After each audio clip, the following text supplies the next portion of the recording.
Chapter 0. Foreword. There is a city buried under the sand. For 2,000 years it sat there, silent, forgotten, and when they dug it up, they found something unexpected. Not gold, not jewels. They found clay tablets. And on those clay tablets were the secrets of money. Secrets that worked 6,000 years ago, and still work today. Our prosperity as a nation depends upon the personal financial prosperity of each of us as individuals. This book deals with the personal successes of each of us. Success means accomplishments as the result of our own efforts and abilities. Proper preparation is the key to our success. Our acts can be no wiser than our thoughts. Our thinking can be no wiser than our understanding. This book of cures for lean purses has been termed a guide to financial understanding. Is its purpose to offer those who are ambitious for financial success an insight which will aid them to acquire money, to keep money, and to make their surpluses earn more money.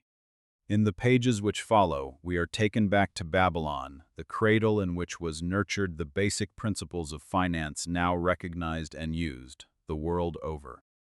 To new readers, the author is happy to extend the wish that its pages may contain for them the same IXX inspiration for growing bank accounts, greater financial successes, and the solution of difficult personal financial problems so enthusiastically reported by readers from coast to coast. To the business executives who have distributed these tales in such generous quantities to friends, relatives, employees, and associates, the author takes this opportunity to express his gratitude.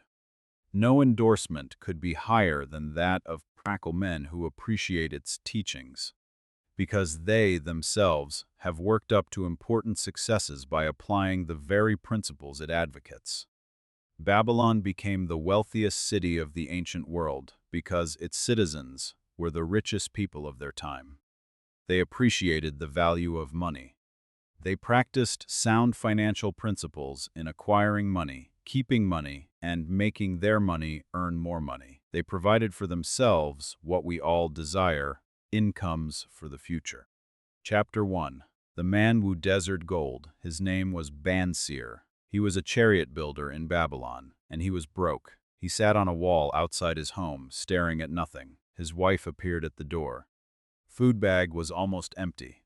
The chariot in his workshop was half finished. He needed to finish it. He needed the money, but he could not move, because a question was eating him alive. A question that haunted every man in Babylon. Bansir, the chariot builder of Babylon, was thoroughly discouraged. From his seat upon the low wall surrounding his property, he gazed sadly at his simple home, and the open workshop in which stood a partially completed chariot. His wife frequently appeared at the open door. Her furtive glances in his direction reminded him that the meal bag was almost empty, and he should be at work finishing the chariot, hammering and hewing, polishing and painting, stretching taut the leather over the wheel rims, preparing it for delivery so he could collect from his wealthy customer. Nevertheless, his fat, muscular body sat stolidly upon the wall. His slow mind was struggling patiently with a problem for which he could find no answer. The hot, tropical sun, so typical of this valley of the Euphrates, beat down upon him mercilessly. Beads of perspiration formed upon his brow and trickled down unnoticed to lose themselves in the hairy jungle on his chest. Beyond his home towered the high terraced walls surrounding the king's palace. Nearby, cleaving the blue heavens, was the painted tower of the Temple of Bel. In the shadow of such grandeur was his simple home, and many others far less neat and well cared for. Babylon was like this, a mixture of grandeur and squalor, of dazzling wealth and direst poverty, crowded together without plan or system within the protecting walls of the city. Behind him, had he cared to turn and look, the noisy chariots of the rich jostled and crowded aside the sandaled tradesmen as well as the barefooted beggars. Even the rich were forced to turn into the gutters to clear the way for the long lines of slave water carriers on the king's business, each bearing a heavy goatskin of water to be poured upon the hanging gardens. Bansir was too engrossed in his own problem to hear or heed the confused hubbub of the busy city. It was the unexpected twanging of the strings from a familiar lyre that aroused him from his reverie.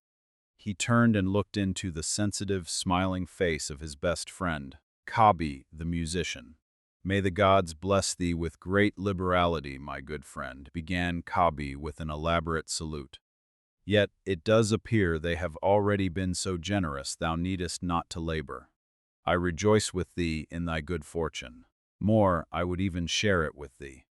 From thy purse, which must be bulging, else thou wouldst be busy in yon shop, extract but 2 humble shekels, and lend them to me until after the nobleman's feast this night. Thou wilt not miss them ere they are returned."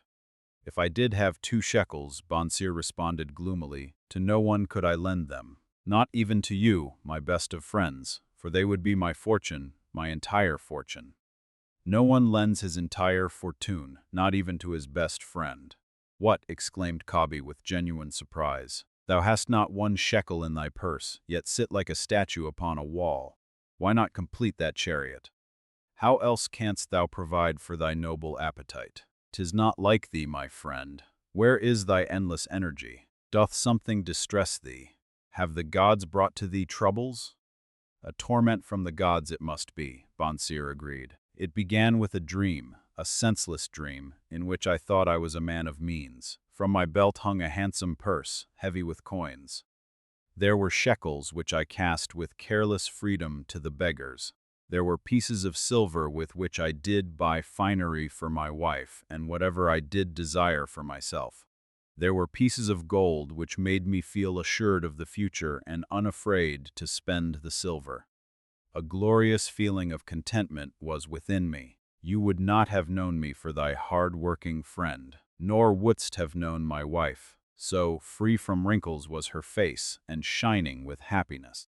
She was again the smiling maiden of our early married days. A pleasant dream, but why should such pleasant feelings as it aroused turn thee into a glum statue upon the wall? Why, because when I awoke and remembered how empty was my purse, a feeling of rebellion swept over me.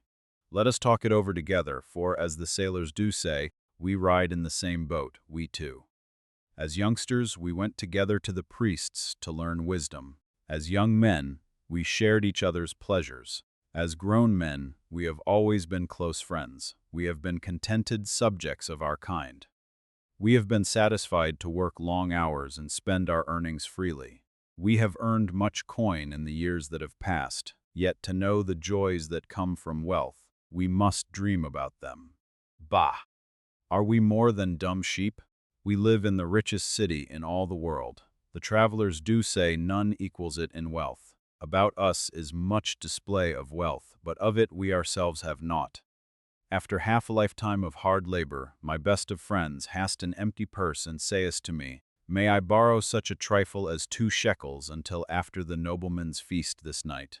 Then, what do I reply?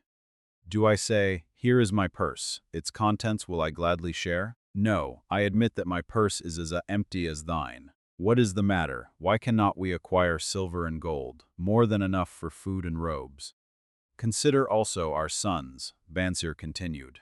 Are they not following in the footsteps of their fathers? Need they and their families and their sons' families live all their lives in the midst of such treasurers of gold, be content to banquet upon sour goat's milk and porridge? Never, in all the years of our friendship, didst thou talk like this before, Bonsir. Kobe was puzzled. Never in all those years did I think like this before. From early dawn until darkness stopped me, I have labored to build the finest chariots any man could make, soft-heartedly hoping some day the gods would recognize my worthy deeds and bestow upon me great prosperity. This they have never done. At last I realize this they will never do. Therefore my heart is sad. I wish to be a man of means. I wish to own lands and cattle, to have fine robes and coins in my purse. I am willing to work for these things with all the strength in my back, with all the skill in my hands, with all the cunning in my mind, but I wish my labors to be fairly rewarded. What is the matter with us? Again I ask you, Why cannot we have our just share of the good things so plentiful for those who have the gold with which to buy them? Would I know an answer? Kabi replied. No better than thou am I satisfied. My earnings from my lyre are quickly gone. Often must I plan and scheme that my family be not hungry. Also, within my breast is a deep longing for a lyre large enough that it may truly sing the strains of music that do surge through my mind. With such an instrument could I make music finer than even the king has heard before. Such a lyre thou shouldst have. No man in all Babylon could make it sing more sweetly, could make it sing so sweetly. Not only the king but the gods themselves would be delighted. But how mayest thou secure it while we both of us are as poor as the king's slaves? Listen to the bell. Here they come. He pointed to the long column of half-naked, sweating water-bearers plodding laboriously up the narrow street from the river. 5 abreast they marched, each bent under a heavy goatskin of water. A fine figure of a man, he who doth lead them. Kobe indicated the wearer of the bell who marched in front without a load. A prominent man in his own country, 'tis easy to see. There are many good figures in the line, Bonsir agreed, as good men as we. Tall, blond men from the north, laughing black men from the south, little brown men from the nearer countries, all marching together from the river to the gardens, back and forth, day after day, year after year. Naught of happiness to look forward to, beds of straw upon which to sleep, hard grain porridge to eat. Pity the poor brutes, Kabi. Pity them I do. Yet thou dost make me see how little better off are we, free men though we call ourselves.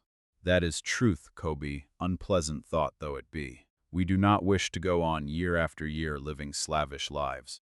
Working, working, working, getting nowhere. Might we not find out how others acquire gold and do as they do? Kabi inquired.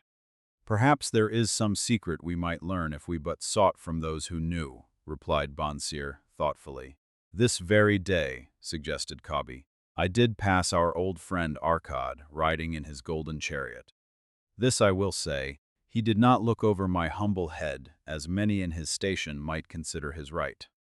He did wave his hand that all onlookers might see him pay greetings and bestow his smile of friendship upon Kabi, the musician.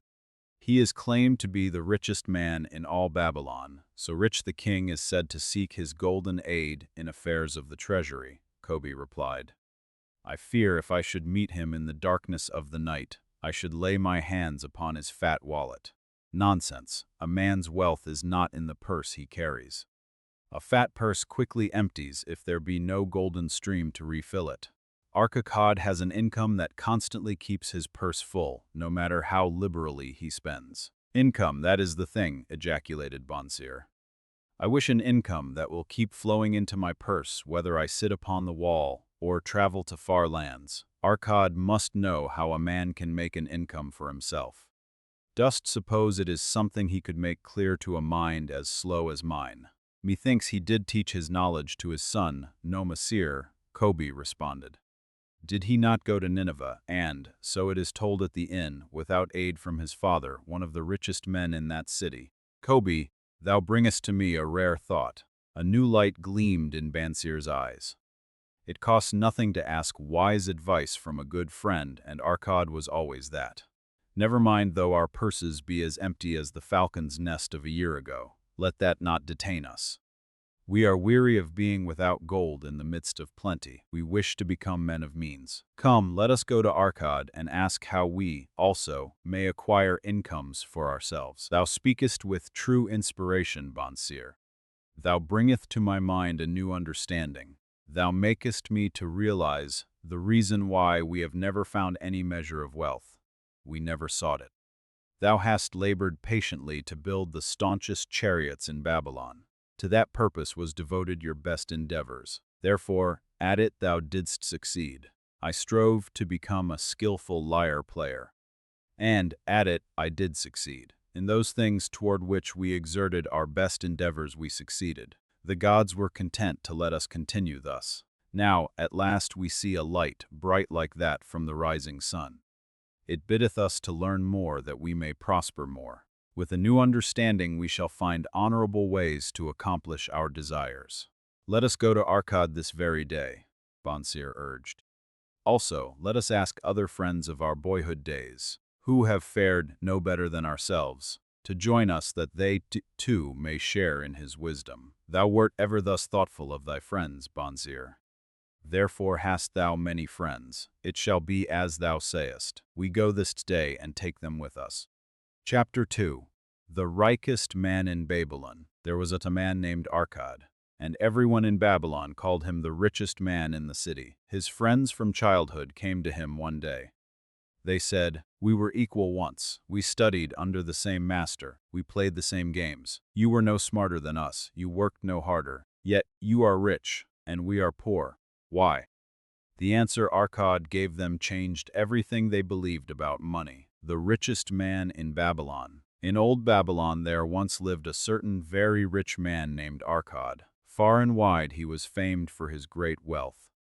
Also was he famed for his liberality. He was generous in his charities. He was generous with his family. He was liberal in his own expenses. But nevertheless each year his wealth increased more rapidly than he spent it. And there were certain friends of younger days who came to him and said, "You, Arcad, are more fortunate than we. You have become the richest man in all Babylon, while we struggle for existence. You can wear the finest garments, and you can enjoy the rarest foods, while we must be content if we can clothe our families in raiment that is presentable and feed them as best we can. Yet, once we were equal. We studied under the same master. We played in the same games, and in neither the studies nor the games did you outshine us. And in the years since, you have been no more an honorable citizen than we. Nor have you worked harder or more faithfully, insofar as we can judge. Should a fickle fate single you out to enjoy all the good things of life and ignore us who are equally deserving?" Thereupon Arcad remonstrated with them. "If you have not acquired more than a bare existence in the years since we were youths, it is because you either have failed to learn the laws that govern the building of wealth, or else you do not observe them.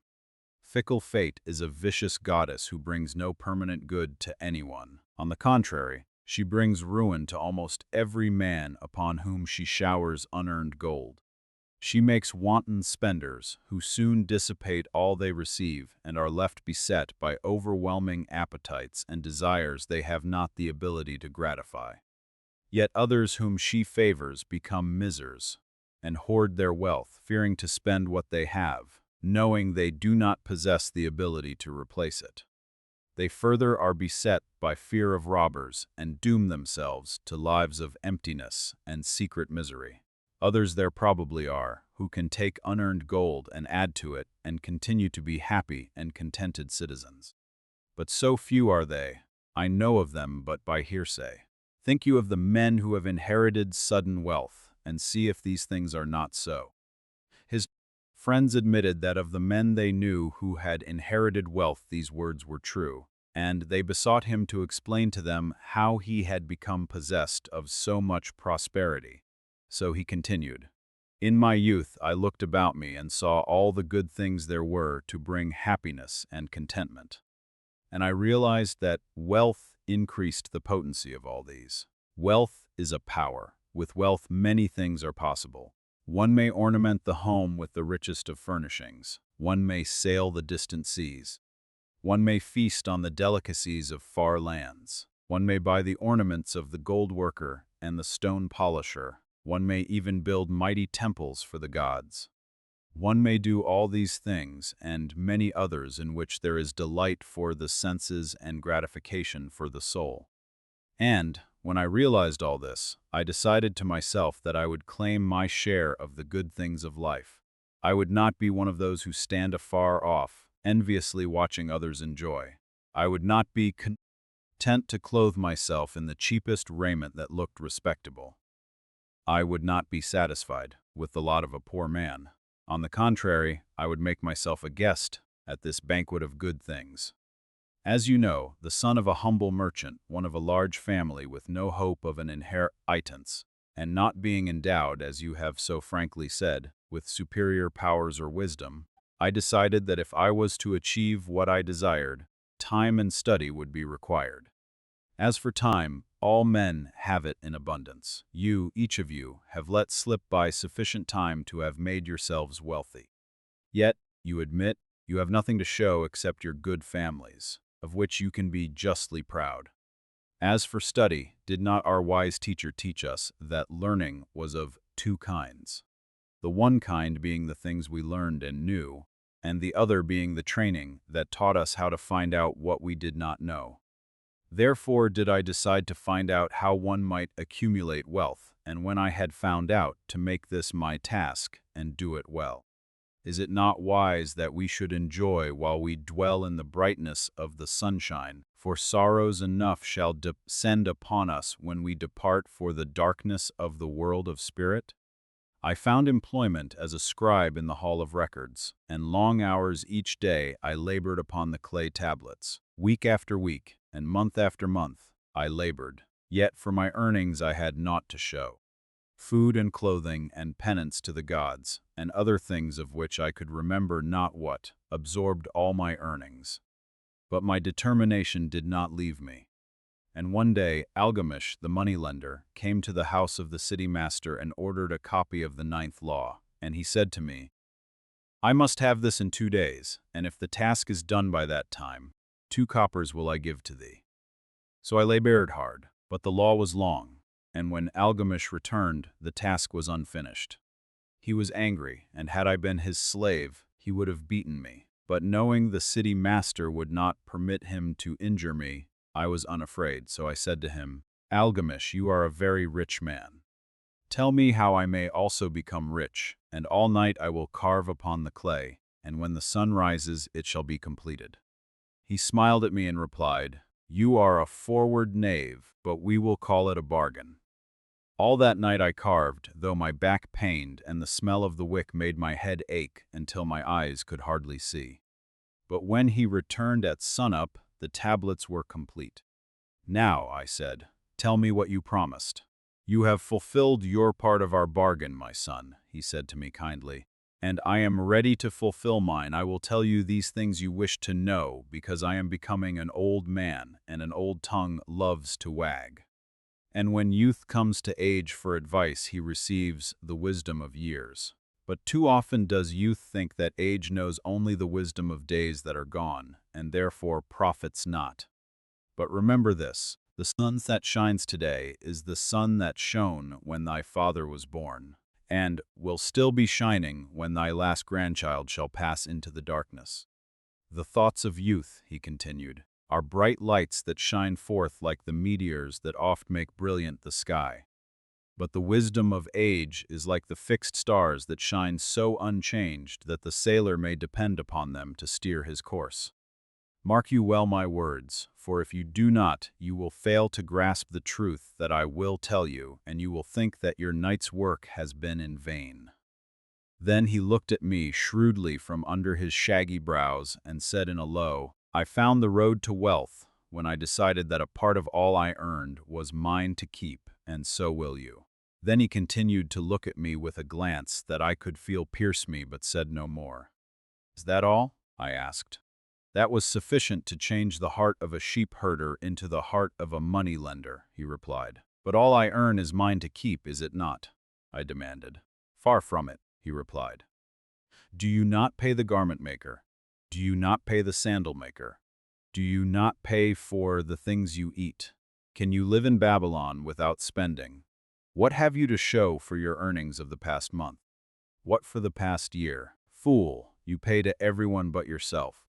Dullard, you labor for others. As well be a slave and work for what your master gives you to eat and wear. If you did keep for yourself 1/10 of all you earn, how much would you have in 10 years? My knowledge of the numbers did not forsake me, and I answered, "As much as I earn in 1 year." "You speak but half the truth," he retorted. "Every gold piece you save is a slave to work for you. Every copper it earns is its child that also can earn for you. If you would become wealthy, then what you save must earn, and its children must earn, that all may help to give to you the abundance you crave. You think I cheat you for your long night's work," he continued. But I am paying you 1,000 times over if you have the intelligence to grasp the truth I offer you. A part of all you earn is yours to keep. It should be not less than a tenth, no matter how little you earn. It can be as much more as you can afford. Pay yourself first. Do not buy from the clothes maker and the sandal maker more than you can pay out of the rest and still have enough for food and charity and penance to the gods. Wealth, like a tree, grows from a tiny seed. The first copper you save is the seed from which your tree of wealth shall grow. The sooner you plant that seed, the sooner shall the tree grow. And the more faithfully you nourish and water that tree with consistent savings, the sooner may you bask in content meant beneath its shade. So saying, he took his tablets and went away. I thought much about what he had said to me, and it seemed reasonable. So I decided that I would try it. Each time I was paid, I took one from each 10 pieces of copper and hid it away. And strange as it may seem, I was no shorter of funds than before. I noticed little difference as I managed to get along without it. But often I was tempted, as my hoard began to grow, to spend it for some of the good things the merchants displayed, brought by camels and ships from the land of the Phoenicians. But I wisely refrained. A 12th month after Algamish had gone, he again returned and said to me, "Have you paid to yourself not less than 1/10 of all you have earned for the past year?" I answered proudly, "I have." "That is good," he answered, beaming upon me, "and what have you done with it?" "I have given it to Asmer, the brickmaker, who told me he was traveling over the far seas, and in Tyre he would buy for me the rare jewels of the Phoenicians. When he returns, we shall sell these at high prices and divide the earnings." "Every fool must learn," he growled. "But why trust the knowledge of a brickmaker about jewels? Would you go to the bread maker to inquire about the stars?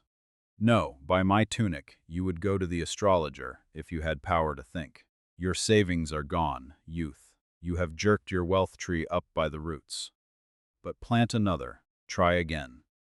And next time, if you would have advice about jewels, go to the jewel merchant. If you would know the truth about sheep, go to the herdsman. Advice is one thing that is freely given away, but watch that you take only what is worth having. He who takes advice about his savings from one who is inexperienced in such matters shall pay with his savings for proving the falsity of their opinions. Saying this, he went away, and it was as he said. For the Phoenicians are scoundrels and sold to Asmer worthless bits of glass that looked like gems. But as Algamish had bid me, I again saved each 10th copper, for I now had formed the habit and it was no longer difficult. Again, 12 months later, Algamish came to the room of the scribes and addressed me. "What progress have you made since last I saw you?" "I have paid myself faithfully," I replied, "and my savings I have entrusted to Agar the shield maker, to buy bronze, and each 4th month he does pay me the rental." "That is good. And what do you do with the rental?" "I do have a great feast with honey and fine wine and spiced cake. Also I have bought me a scarlet tunic. And some day I shall buy me a young ass upon which to ride." To which Algamish laughed, "You do eat the children of your savings. Then how do you expect part of it? And the artist has part of it. And everyone who labors upon the house has part of it. Yet when the palace is completed, is it not worm all it cost? And is the ground upon which it stands not worth more because it is there? And is the ground that adjoins it not worm more because it is mere? Wealth grows in magic ways. No man can prophesy the limit of it. Have not the Phoenicians built great cities on barren coasts with the wealth that comes from their ships of commerce on the seas? What then do you advise us to do, that we also may become rich?" Asked still another of his friends, "The years have passed, and we are no longer young men, and have nothing put by. I advise that you take the wisdom of Algamish and say to yourselves, a part of all I earn is mine to keep. Say it in the morning when you first arise. Say it at noon. Say it at night. Say it each hour of every day. Say it to yourself until the words stand out like letters of fire across the sky. Impress yourself with the idea. Fill yourself with the thought. Then take whatever portion seems wise." Let it be not less than 1/10 and lay it by. Arrange your other expenditures to do this if necessary. But lay by that portion first. Soon you will realize what a rich feeling it is to own a treasure upon which you alone have claim. As it grows, it will stimulate you. A new joy of life will thrill you. Greater efforts will come to you to earn more. For of your increased earnings, will not the same percentage be also yours to keep? Then learn to make your treasure work for you. Make it your slave. Make its children and its children's children work for you. Ensure an income for thy future. Look thou at the aged, and forget not that in the days to come thou also will be numbered among them. Chapter 3. 7 Cures for a Lean Purse. The king of Babylon looked at his city. The walls were strong, the temples were tall, but the people were poor. He sent for Arcad, the richest man in Babylon. And he said, "Teach them." So Arcad stood before 100 men, and he gave them 7 cures, not theories, not philosophy. 7 practical steps that had turned him from a poor scribe into the wealthiest man in the ancient world. 7 cures for a lean purse. The glory of Babylon endures. Down through the ages, its reputation comes to us as the richest of cities, its treasures as fabulous. Yet it was not always so. The riches of Babylon were the results of the wisdom of its people. They first had to learn how to become wealthy.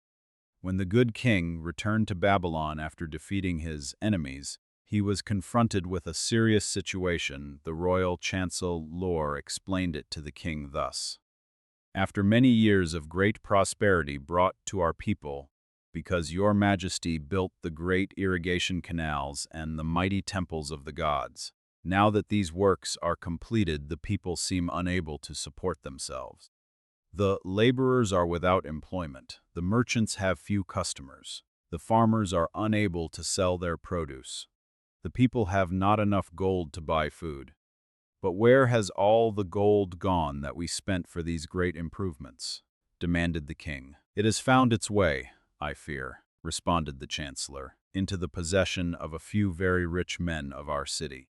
It filtered through the fingers of most of our people as quickly as the goat's milk goes through the strainer.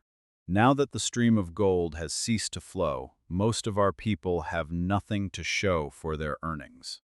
The king was thoughtful for some time. Then he asked, "Why should so few men be able to acquire all the gold?" "Because they know how," replied the chancellor. "One may not condemn a man for succeeding because he knows how. Neither may one with justice take away from a man what he has fairly earned, to give to men of less ability." "But why," demanded the king, "should not all the people learn how to accumulate gold and therefore become themselves rich and prosperous?" "Quite possible, but who can teach them?" "Certainly not the priests, because they know naught of money-making. Who knows best in all our city how to become wealthy?" "Chancellor?" asked the king. "Thy question answers itself, your majesty. Who has amassed the greatest wealth in Babylon?" "Well," said my able chancellor, "it is Arcad. He is the richest man in Babylon. Bring him before me on the morrow." Upon the following day, as the king had decreed, Arcad appeared before him, straight and sprightly despite his 60 years and 10. Spoke the king, "Is it true, thou art the richest man in Babylon?"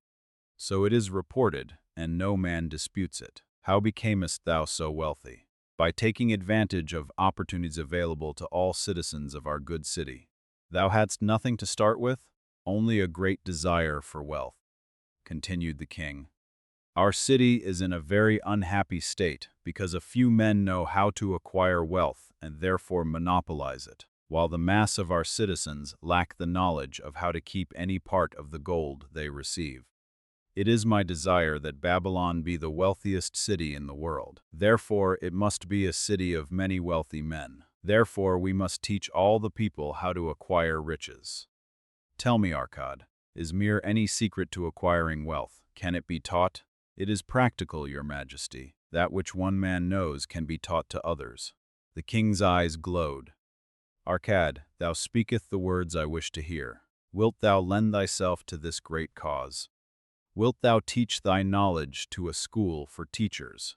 each of whom shall teach others, until there are enough trained to teach these truths to every worthy subject in my domain. Arkad bowed and said, I am thy humble servant to command. Whatever knowledge I possess will I gladly give for the betterment of my fellowmen and the glory of my king. Let your good chancellor arrange for me a class of 100 men, and I will teach to them those 7 cures which did fatten my purse, man which mere was none leaner in all Babylon. A fortnight later, in compliance with the king's command, the chosen 100 assembled in the great hall of the Temple of Learning, seated upon colorful rings in a semicircle. Arkad sat beside a small taboret upon which smoked a sacred lamp sending forth a strange and pleasing odor. Behold the richest man in Babylon, whispered a student, nudging his neighbor as Arkad arose. He is but a man even as the rest of us. As is a dutiful subject of our great king, Arkad began, I stand before you in his service. Because once I was a poor youth who did greatly desire gold, and because I found knowledge that enabled me to acquire it, he asks that I impart unto you my knowledge. I started my fortune in the humblest way. I had no advantage not enjoyed as fully by you and every citizen in Babylon. The first storehouse of my treasure was a well-worn purse. I loathed its useless emptiness. I desired that it be round and full, clinking with the sound of gold. Therefore I sought every remedy for a lean purse. I found 7. To you who are assembled before me, shall I explain the 7 cures for a lean purse which I do recommend to all men who desire much gold. Each day for 7 days will I explain to you one of the 7 remedies. Listen attentively to the knowledge that I will impart. Debate it with me. Discuss it among yourselves. Learn these lessons thoroughly that ye may also plant in your own purse the seed of wealth. First must each of you start wisely to build a fortune of his own. Then wilt thou be competent, and only then to teach these truths to others. I shall teach to you, in simple ways, how to fatten your purses. This is the first step leading to the temple of wealth, and no man may climb who cannot plant his feet firmly upon the first step. We shall now consider the first cure. The first cure, start thy purse to fattening. Arkad addressed a thoughtful man in the second row. My good friend, at what craft workest thou? I, replied the man, am a scribe and carve records upon the clay tablets. Even at such labor did I myself earn my first coppers. Therefore thou hast the same opportunity to build a fortune. He spoke to a florid-faced man, farther back. Pray tell also, what dost thou to earn thy bread? I, responded this man, am a meat butcher. I do buy the goats the farmers raise and kill them and sell the meat to the housewives and the hides to the sandal makers. Because thou dost also labor and earn, thou hast every advantage to succeed that I did possess. In this way did Arkad proceed to find out how each man labored to earn his living. When he had done questioning them, he said, Now, my students, ye can see that there are many trades and labors at which men may earn coins. Each of the ways of earning is a stream of gold from which the worker doth divert by his labors a portion to his own purse. Therefore into the purse of each of you flows a stream of coins, large or small according to his ability. Is it not so? Thereupon they agreed that it was so. If each of you desireth to build for himself a fortune, is it not wise to start by utilizing that source of wealth which he already has established? To this they agreed. Then Arkad turned to a humble man who had declared himself an egg merchant.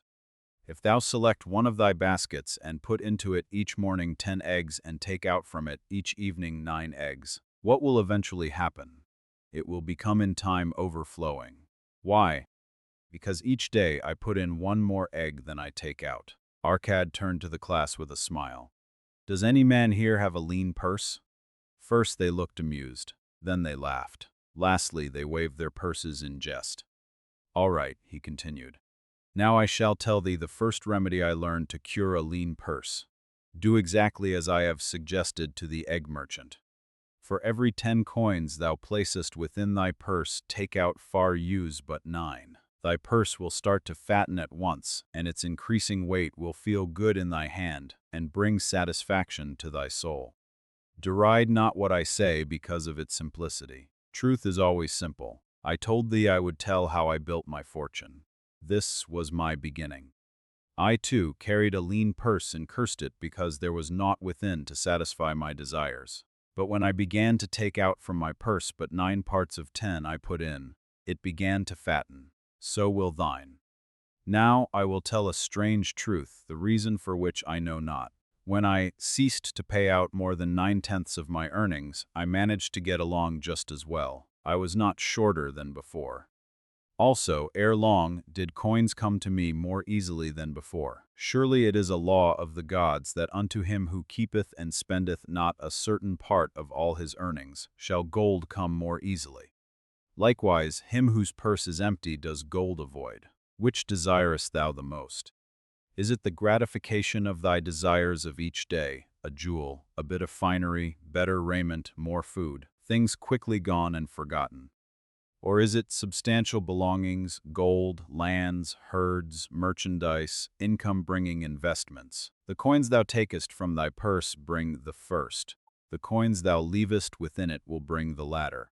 This, my students, was the first cure I did discover for my lean purse. For each 10 coins I put in to spend but 9. Debate this among yourselves. If any man proves it untrue, tell me upon the morrow when we shall meet again. These concure control thy expenditures. Some of your members have asked me this. How can a man keep 1/10 of all he earns in his purse when all the coins he earns are not enough for his necessary expenses? So did Arcad address his students upon the second day. Yesterday, how many of thee carried lean purses? All of us, answered the class. Yet thou do not all earn the same. Some earn much more than others. Some have much larger families to support. Yet all purses were equally lean. Now I will tell thee an unusual truth about men and sons of men. It is this, that what each of us calls our necessary expenses will always grow to equal our incomes unless we protest to the contrary. Confuse not the necessary expenses with thy desires. Each of you, together with your good families, have more desires than your earnings can gratify. Therefore are thy earnings spent to gratify these desires insofar as they will go. Still thou retainest many ungratified desires. All men are burdened with more desires than they can gratify. Because of my wealth, thinkest thou I may gratify every desire? 'Tis a false idea. There are limits to my time. There are limits to my strength. There are limits to the distance I may travel. There are limits to what I may eat. There are limits to the zest with which I may enjoy. I say to you that just as weeds grow in a field wherever the farmer leaves space for their roots, even so freely do desires grow in men whenever there is a possibility of their being gratified. Thy desires are a multitude, and those that thou mayest gratify are but few. Study thoughtfully thy accustomed habits of living. Herein may be most often found certain accepted expenses that may wisely be reduced or eliminated. Let thy motto be 100% of appreciated value demanded for each coin spent. Therefore engrave upon the clay each thing for which thou desireth to spend. Select those that are necessary and others that are possible through the expenditure of 9/10 of thy income. Cross out the rest and consider them but a part of that great multitude of desires that must go unsatisfied, and regret them not. Budget then thy necessary expenses. Touch not the 1/10 that is fattening thy purse. Let this be thy great desire that is being fulfilled. Keep working with thy budget. Keep adjusting it to help thee. Make it thy first assistant in defending thy fattening purse. Hereupon one of the students, wearing a robe of red and gold, arose and said, I am a free man. I believe that it is my right to enjoy the good things of life. Therefore do I rebel against the slavery of a budget which determines just how much I may spend and for what. I feel it would take much pleasure from my life and make me little more than a pack-ass to carry a burden. To him Arcad replied, Would determine thy budget. I would make it for myself, responded the protesting one. In that case, were a pack-ass to budget his burden, would he include therein jewels and rugs and heavy bars of gold? Not so. He would include hay and grain and a bag of water for the desert trail. The purpose of a budget is to help thy purse to fatten. It is to assist thee to have thy necessities, and, insofar as attainable, thy other desires. It is to enable thee to realize thy most cherished desires by defending them from thy casual wishes. Like a bright light in a dark cave, thy budget shows up the leaks from thy purse and enables thee to stop them and control thy expenditures for definite and gratifying purposes. This, then, is the second cure for a lean purse. Budget thy expenses that thou mayest have coins to pay for thy necessities, to pay for thy enjoyments, and to gratify thy worthwhile desires without spending more than 9/10 of thy earnings. Fear cure. Make thy gold multiply. Behold, thy lean purse is fattening. Thou hast disciplined thyself to leave therein 1/10 of all thou earneth. Thou hast controlled thy expenditures to protect thy growing treasure. Next, we will consider means to put thy treasure to labor and to increase. Gold in a purse is gratifying to own and satisfieth a miserly soul, but earns nothing. The gold we may retain from our earnings is but the start. The earnings it will make shall build our fortunes. So spoke Arcad upon the third day to his class. How therefore may we put our gold to work? My first investment was unfortunate, for I lost all. Its tale I will relate later. My first profitable investment was a loan I made to a man named Agar, a shield maker. Once each year did he buy large shipments of bronze brought from across the sea to use in his trade.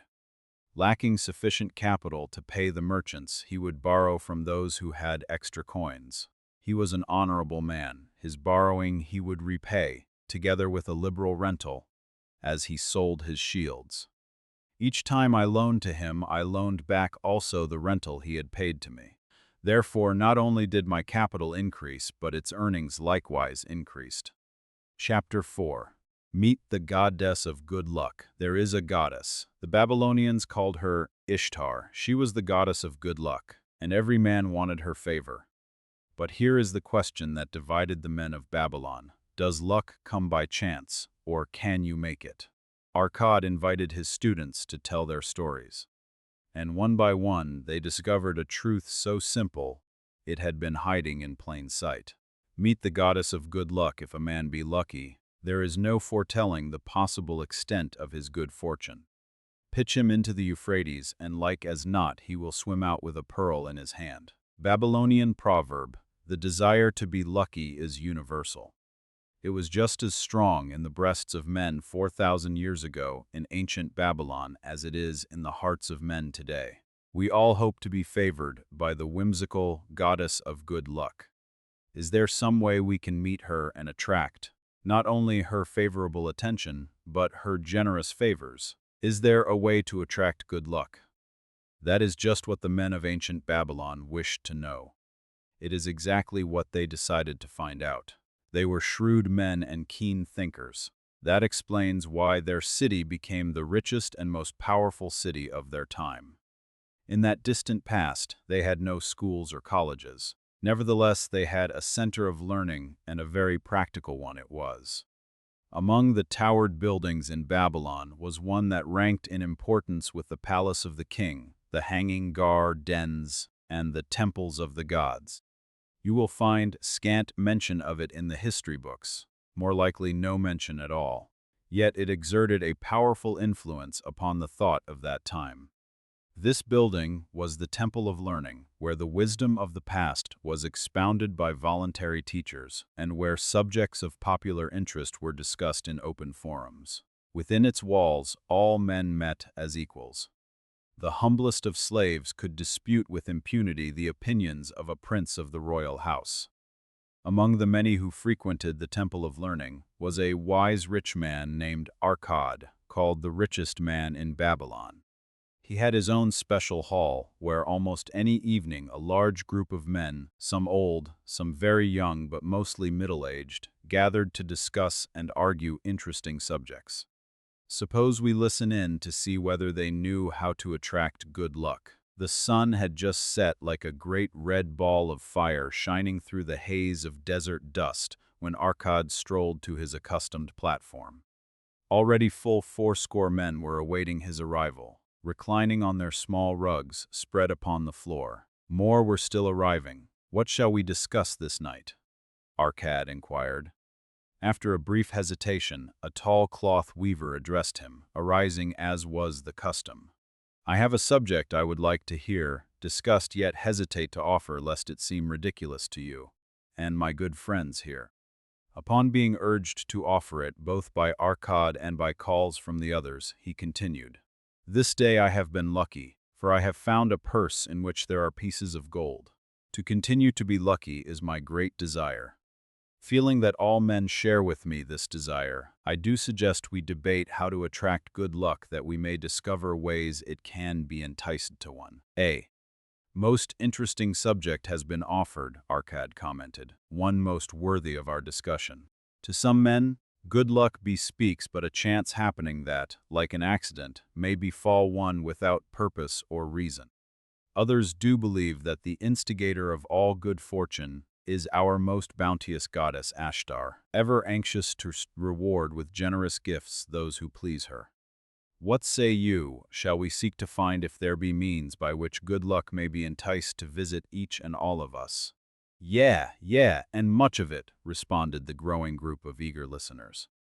Thereupon Arcad continued, "To start our discussion, let us first hear from those among us who have enjoyed experiences similar to that of the cloth weaver, in finding or receiving, without effort upon their part, valuable treasures or jewels."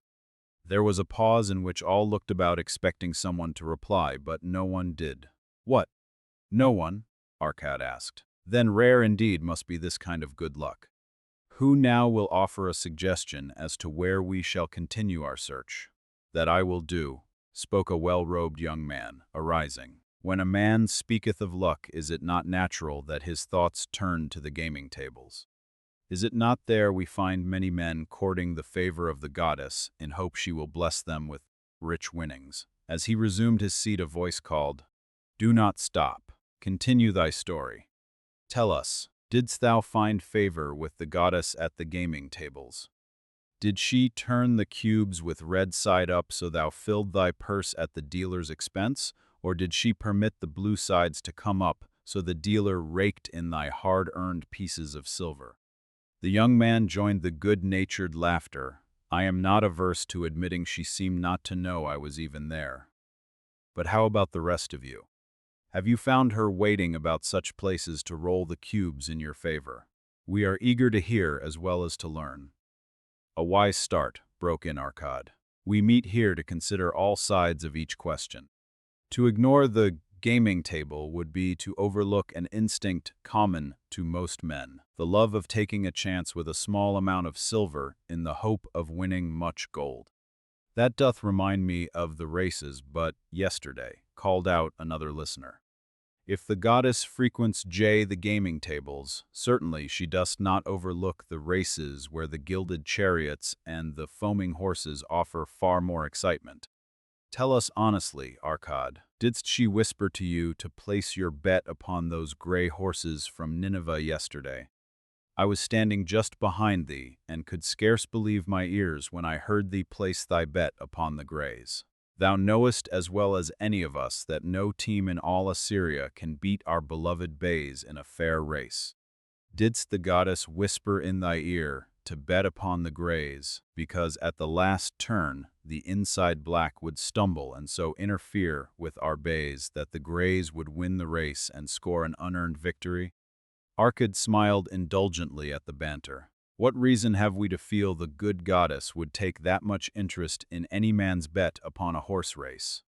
To me she is a goddess of love and dignity, whose pleasure it is to aid those who are in need and to reward those who are deserving. I look to find her, not at the gaming tables or the races where men lose more gold than they win, but in other places where the doings of men are more worthwhile and more worthy of reward. In tilling the soil, in honest trading, in all of man's occupations, there is opportunity to make a profit upon his efforts and his transactions. Perhaps not all the time will he be rewarded, because sometimes his judgment may be faulty, and other times the winds and the weather may defeat his efforts. Yet, if he persists, he may usually expect to realize his profit. This is so because the chances of profit are always in his favor. But, when a man playeth the games, the situation is reversed, for the chances of profit are always against him and always in favor of the gamekeeper. The game is so arranged that it will always favor the keeper. It is his business at which he plans to make a liberal profit for himself from the coins bet by the players. Few players realize how certain are the gamekeeper's profits and how uncertain are their own chances to win. For example, let us consider wagers placed upon the cube. Each time it is cast, we bet which side will be uppermost. If it be the red side, the game master pays to us 4 times our bet. But if any other of the 5 sides come uppermost, we lose our bet. Thus the figures show that for each cast we have 5 chances to lose, but because the red pays 4 for 1, we have 4 chances to win. In a knight's play, the game master can expect to keep for his profit 1/5 of all the coins wagered. Can a man expect to win more than occasionally against odds so arranged that he should lose 1/5 of all his bets? Yet some men do win large sums at times, volunteered one of the listeners. Quite so, they do, Arkad continued. Realizing this, the question comes to me whether money secured in such ways brings permanent value to those who are thus lucky. Among my acquaintances are many of the successful men of Babylon, yet among them I am unable to name a single one who started his success from such a source. You who are gathered here tonight know many more of our substantial citizens. To me, it would be of much interest to learn how many of our successful citizens can credit the gaming tables with their start to success. Suppose each of you tell of those you know. What say you? After a prolonged silence, a wag ventured, "Wouldst thy inquiry include the gamekeepers?" "If you think of no one else," Arkad responded. "If not one of you can think of anyone else, then how about yourselves? Are there any consistent winners with us who hesitate to advise such a source for their incomes?" His challenge was answered by a series of groans from the rear taken up and spread amid much laughter. "It would seem we are not seeking good luck in such places as the goddess frequents," he continued. "Therefore let us explore other fields. We have not found it in picking up lost wallets. Neither have we found it haunting the gaming tables. As to the races, one must confess to have lost far more coins there than I have ever won. Now, suppose we consider our trades and businesses. Is it not natural, if we conclude a profitable transaction, to consider it not good luck but a just reward for our efforts? I am inclined to think we may be overlooking the gifts of the goddess. Perhaps she really does assist us when we do not appreciate her generosity. Who can suggest further discussion?" Thereupon an elderly merchant arose, smoothing his genteel white robe. "With thy permission, most honorable Arkad and my friends, I offer a suggestion. As you have said, we take credit to our own industry and ability for our business success. Why not consider the successes we almost enjoyed but which escaped us, happenings which would have been most profitable? They would have been rare examples of good luck if they had actually happened. Because they were not brought to fulfillment, we cannot consider them as our just rewards. Surely many men here have such experiences to relate." "Here is a wise approach," Arkad approved. "Who among you have had good luck within your grasp only to see it escape?" Many hands were raised, among them that of the merchant. Arkad motioned to him to speak. "As you suggested this approach, we should like to hear first from you. I will gladly relate a tale that doth illustrate how closely unto a man good luck may approach, and how blindly he may permit it to escape, much to his loss and later regret. Many years ago, when I was a young man, just married and well started to earning, my rather did come one day and urge most strongly that I enter upon an investment. The son of one of his good friends had taken notice of a barren tract of land not far beyond the outer walls of our city. It lay high above the canal where no water could reach it. The son of my father's friend devised a plan to purchase this land, build 3 large water wheels that could be operated by oxen, and thereby raise the life-giving waters to the fertile soil. This accomplished, he planned to divide it into small tracts and sell to the residents of the city for herb patches. The son of my father's friend did not possess sufficient gold to complete such an undertaking. Like myself, he was a young man earning a fair sum.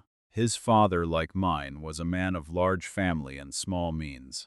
He therefore decided to interest a group of men to enter the enterprise with him. The group was to comprise 12, each of whom must be a money earner and agree to pay 1/10 of his earnings into the enterprise until the land was made ready for sale. All would then share justly in the profits in proportion to their investment. Thou, my son, bespoke my father unto me, art now in thy young manhood. It is my deep desire that thou begin the building of a valuable estate for thyself, that thou mayest become respected among men. I desire to see thou profit from a knowledge of the thoughtless mistakes of thy father. This do I most ardently desire, my father, I replied. Then this do I advise, do what I should have done at thy age. From thy earnings keep out on 1/10 to put into favorable investments. With this 1/10 of thy earnings and what it will also earn, before thou art my age, accumulate for thyself a valuable estate. Thy words are words of wisdom, greatly do I desire riches. Yet there are many uses to which my earnings are called. Therefore do I hesitate to do as thou dost advise. I am young. There is plenty of time, so I thought at thy age. Many years have passed, and I have not yet made the beginning. We live in a different age, I shall avoid thy mistakes. Opportunity stands before thee, my son. It is offering a chance that may lead to wealth. I beg of thee, do not delay. Go upon the morrow to the son of my friend, and bargain with him to pay 10% of thy earnings into this investment. Go promptly upon the morrow. Opportunity waits for no man. Today it is here, soon it is gone, therefore delay not. In spite of the advice of my father, I did hesitate. There were beautiful new robes just brought by the tradesmen from the east, robes of such richness and beauty, my good wife, and I felt we must each possess one. Should I agree to pay 1/10 of my earnings into the enterprise, we must deprive ourselves of these and other pleasures we dearly desired. I delayed making a decision until it was too late, much to my subsequent regret. The enterprise did prove to be more profitable than any man had prophesied. This is my tale, showing how I did permit good luck to escape. In this tale we see how good luck waits to come to that man who accepts opportunity, commented a swarthy man of the desert. To the building of an estate there must always be the beginning. That start may be a few pieces of gold or silver which a man diverts from his earnings to his first investment. I myself am the owner of many herds. Chapter 5. The 5 Loaves of Gold. A rich man sent his son to make his own fortune. He gave him 2 things, a bag of gold and a clay tablet. The son took the gold, and he forgot the tablet. Years later he returned. He had nothing, and his father said, "Sit down, my son. Let me tell you the 5 laws of gold." The son never forgot them again. A bag heavy with gold or a clay tablet carved with words of wisdom. If thou hadst thy choice, which wouldst thou choose? By the flickering light from the fire of desert shrubs, the sun-tanned faces of the listeners gleamed with interest. The gold, chorused the 27. Old Calabab smiled knowingly. "Hark," he resumed, raising his hand. "Hear the wild dogs out there in the night. They howl and wail because they are lean with hunger. Yet feed them, and what do they? Fight and strut. Then fight and strut some more, giving no thought to the morrow that will surely come. Just so it is with the sons of men. Give them a choice of gold and wisdom. What do? Ignore the wisdom and waste the gold. On the morrow they wail because they have no more gold. Gold is reserved for those who know its laws and abide by them." Calabab drew his white robe close about his lean legs, for a cool night wind was blowing. "Because thou hast served me faithfully upon our long journey, because thou cared well for my camels, because thou toiled uncomplainingly across the hot sands of the desert, because thou fought bravely the robbers that sought to despoil my merchandise, I will tell thee this night the tale of the 5 laws of gold, such a tale as thou never hast heard before. With deep attention to the words I speak, for if you grasp their meaning and heed them, in the days that come thou shalt have much gold." He paused impressively. Above, in a canopy of blue, the stars shone brightly in the crystal-clear skies of Babylonia. Behind the group loomed their faded tents, tightly staked against possible desert storms. Beside the tents were neatly stacked bales of merchandise covered with skins. Nearby, the camel herd sprawled in the sand, some chewing their cuds contentedly, others snoring in hoarse discord. "Thou hast told us many good tales, Calabab," spoke up the chief packer. "We look to thy wisdom to guide us upon the morrow when our service with thee shall be at an end.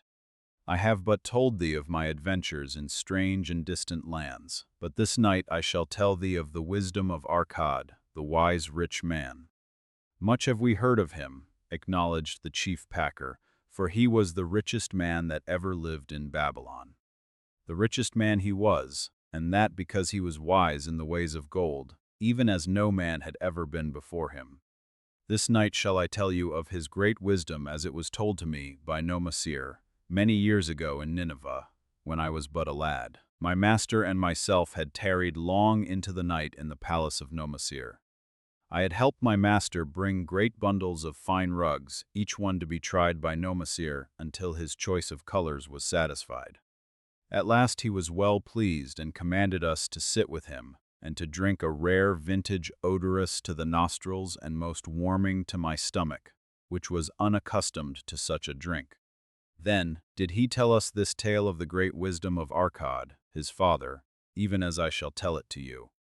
In Babylon it is the custom, as you know, that the sons of wealthy fathers live with their parents in expectation of inheriting the estate. Arkad did not approve of this custom. Therefore, when Nomasir reached the man's estate, he sent for the young man and addressed him, "My son, it is my desire that thou succeed to my estate.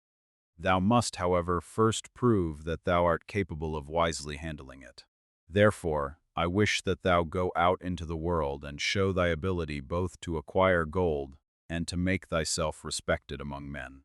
To start thee well, I will give thee 2 things of which I myself was denied when I started as a poor youth to build up a fortune. First, I give thee this bag of gold. If thou use it wisely, it will be the basis of thy future success. Second, I give thee this clay tablet upon which is carved the 5 laws of gold. If thou dost but interpret them in thy own acts, they shall bring thee competence and security. 10 years from this day come thou back to the house of thy father, and give account of thyself. If thou prove worthy, I will then make thee the heir to my estate. I will give it to the priests that they may barter for my soul the kind consideration of the gods." So Nomasir went forth to make his own way, taking his bag of gold, the clay tablet carefully wrapped in silken cloth, his slave, and the horses upon which they rode. The 10 years passed, as he had agreed, returned to the house of his father, who provided a great feast in his honor, to which he invited many friends and relatives. After the feast was over, the father and mother mounted their throne-like seats at one side of the great hall, and Nomasir stood before them to give an account of himself as he had promised his father. It was evening. The room was hazy with smoke from the wicks of the oil lamps that but dimly lighted it. Slaves in white-woven jackets and tunics fanned the humid air rhythmically with long-stemmed palm leaves. A stately dignity colored the scene. The wife of Nomasir and his 2 young sons, with friends and other members of the family, sat upon rugs behind him, eager listeners. "My father," he began deferentially, "I bow before thy wisdom. 10 years ago, when I stood at the gates of manhood, thou bade me go forth and become a man among men, instead of remaining a vassal to thy fortune.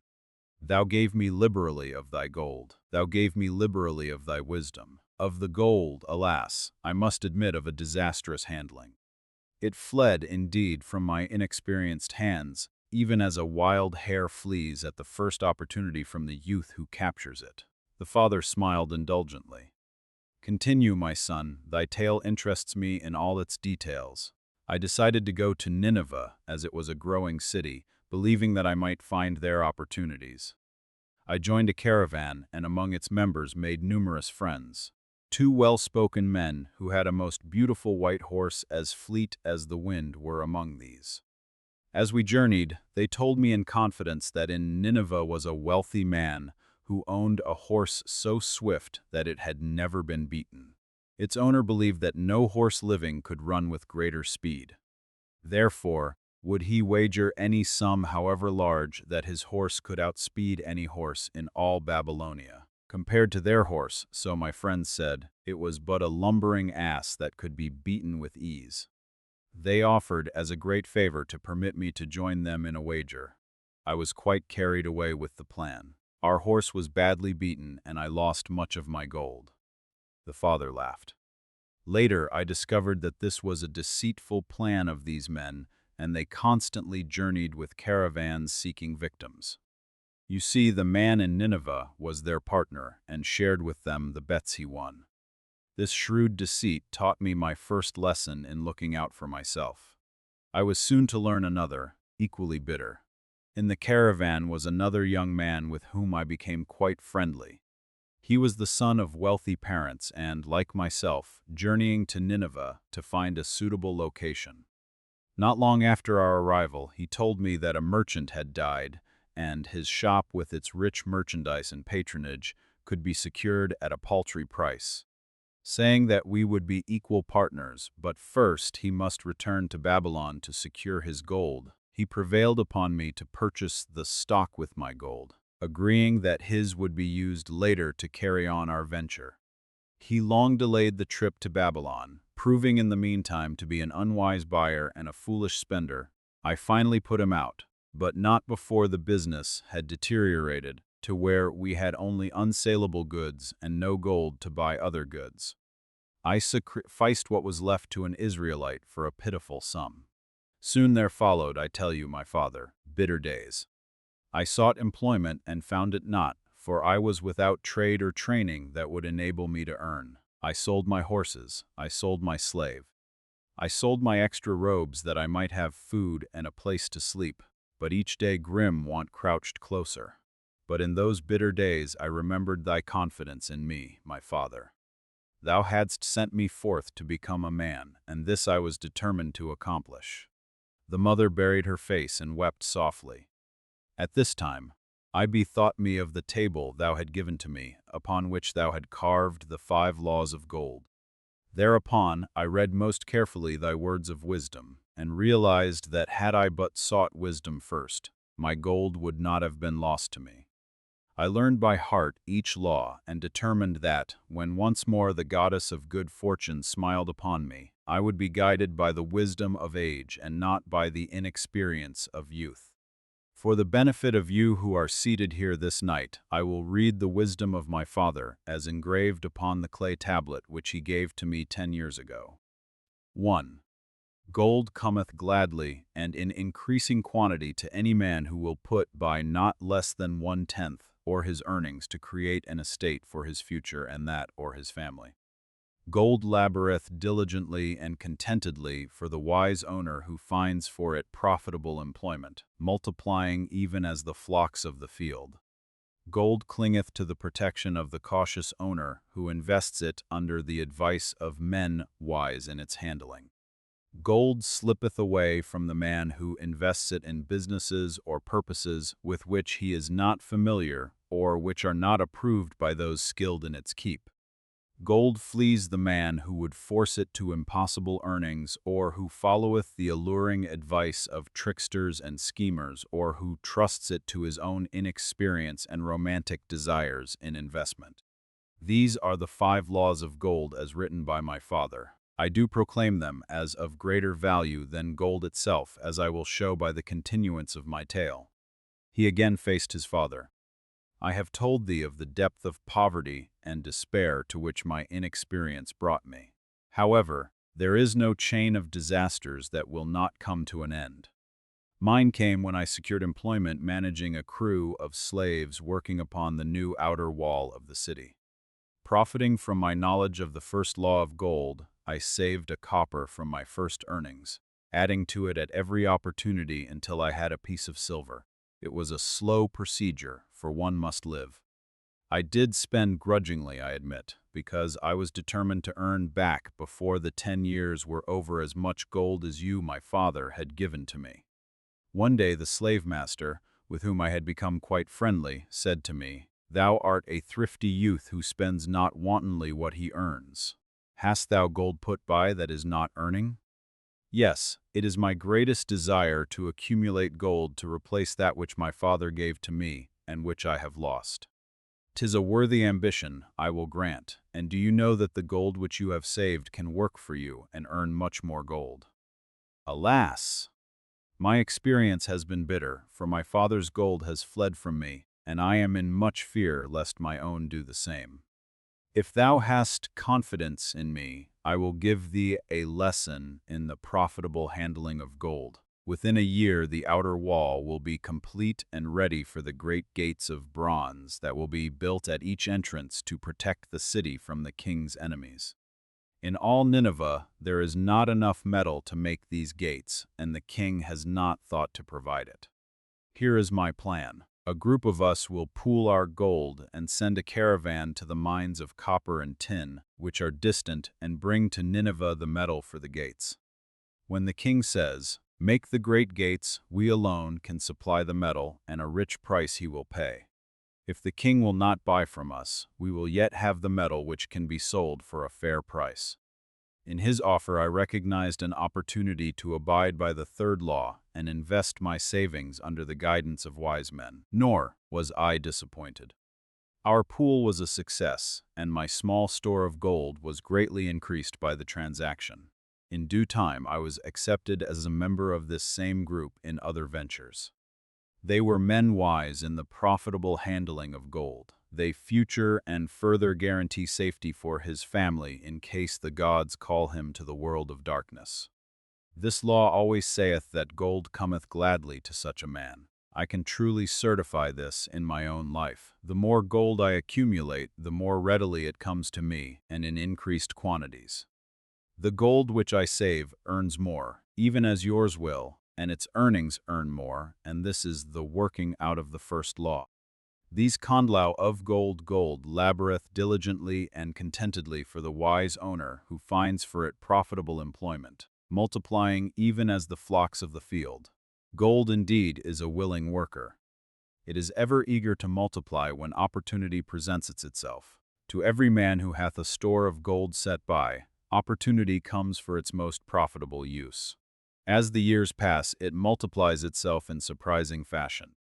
Third law of gold clingeth to the protection of the cautious owner who invests it under the advice of men wise in its handling. Gold indeed clingeth to the cautious owner, even as it flees the careless owner. The man who seeks the advice of men wise in handling gold soon learneth not to jeopardize his treasure, but to preserve in safety and to enjoy in contentment its consistent increase. The fourth law of gold slippeth away front the man who invests it in businesses or purposes with which he is not familiar or which are not approved by those skilled in its keep. To the man who hath gold, yet is not skilled in its handling, many uses for it appear most profitable. Too often these are fraught with danger of loss, and if properly analyzed by wise men, show small possibility of profit. The inexperienced owner of gold who trusts to his own judgment and invests it in businesses or purposes with which he is not familiar, too often finds his judgment imperfect and pays with his treasure for his inexperience. Chapter 6. The gold lender of Babylon Rodan the spearmaker received a gift, 50 pieces of gold, from the king himself. He had never held so much money in his life, and everyone wanted it. His brother wanted to borrow it. His friend wanted to invest it. His neighbor wanted to guard it. So Rodan went to Mathon, the richest gold lender in Babylon. And Mathon told him a story about a farmer, a donkey, and an ox. That story saved him from losing everything. The gold lender of Babylon, 50 pieces of gold. Never before had Rodan, the spearmaker of old Babylon, carried so much gold in his learner wallet. Happily down the king's highway from the palace of his most liberal majesty he strode. Cheerfully the gold clinked as the wallet at his belt swayed with each step the sweetest music he had ever heard. 50 pieces of gold, all his, he could hardly realize his good fortune. What power in those clinking discs! They could purchase anything he wanted, a grand house, land, cattle, camels, horses, chariots, whatever he might desire. What use should he make of it? This evening, as he turned into a side street toward the home of his sister, he could think of nothing he would rather possess than those same glittering, heavy pieces of gold, his to keep. It was upon an evening some days later that a perplexed Rodan entered the shop of Mathon, the lender of gold and dealer in jewels and rare fabrics, glancing neither to the right nor the left at the colorful articles artfully displayed. He passed through to the living quarters at the rear. Here he found the genteel Mathon lounging upon a rug partaking of a meal served by a black slave. "I would counsel with thee, for I know not what to do." Rodan stood stolidly, feet apart, hairy breast exposed by the gaping front of his leather jacket. Mathon's narrow, sallow face smiled a friendly greeting. "What indiscretions hast thou done, that thou shouldst seek the lender of gold? Hast been unlucky at the gaming table, or hath some plump dame entangled thee? For many years have I known thee, yet never hast thou sought me to aid thee in thy troubles. No, no, not such as that. I seek no gold. Instead I crave thy wise advice. Hear, hear, what this man doth say. No one comes to the lender of gold for advice. My ears must play me false, they listen true. Can this be so?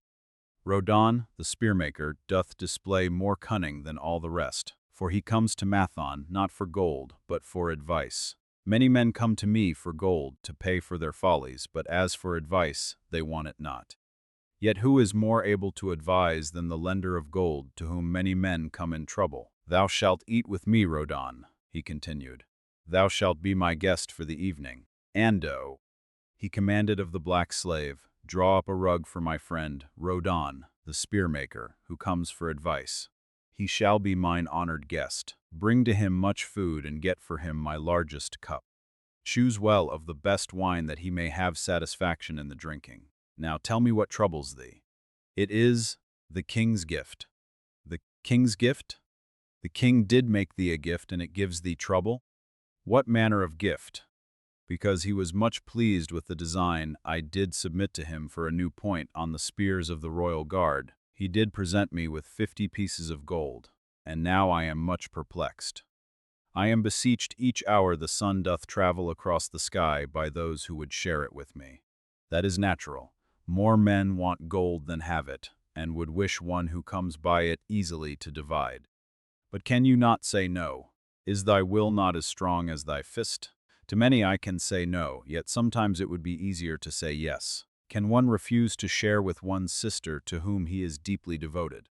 Surely thy own sister would not wish to deprive thee of enjoying thy reward, but it is for the sake of Ahriman, whom she wishes to see a rich merchant.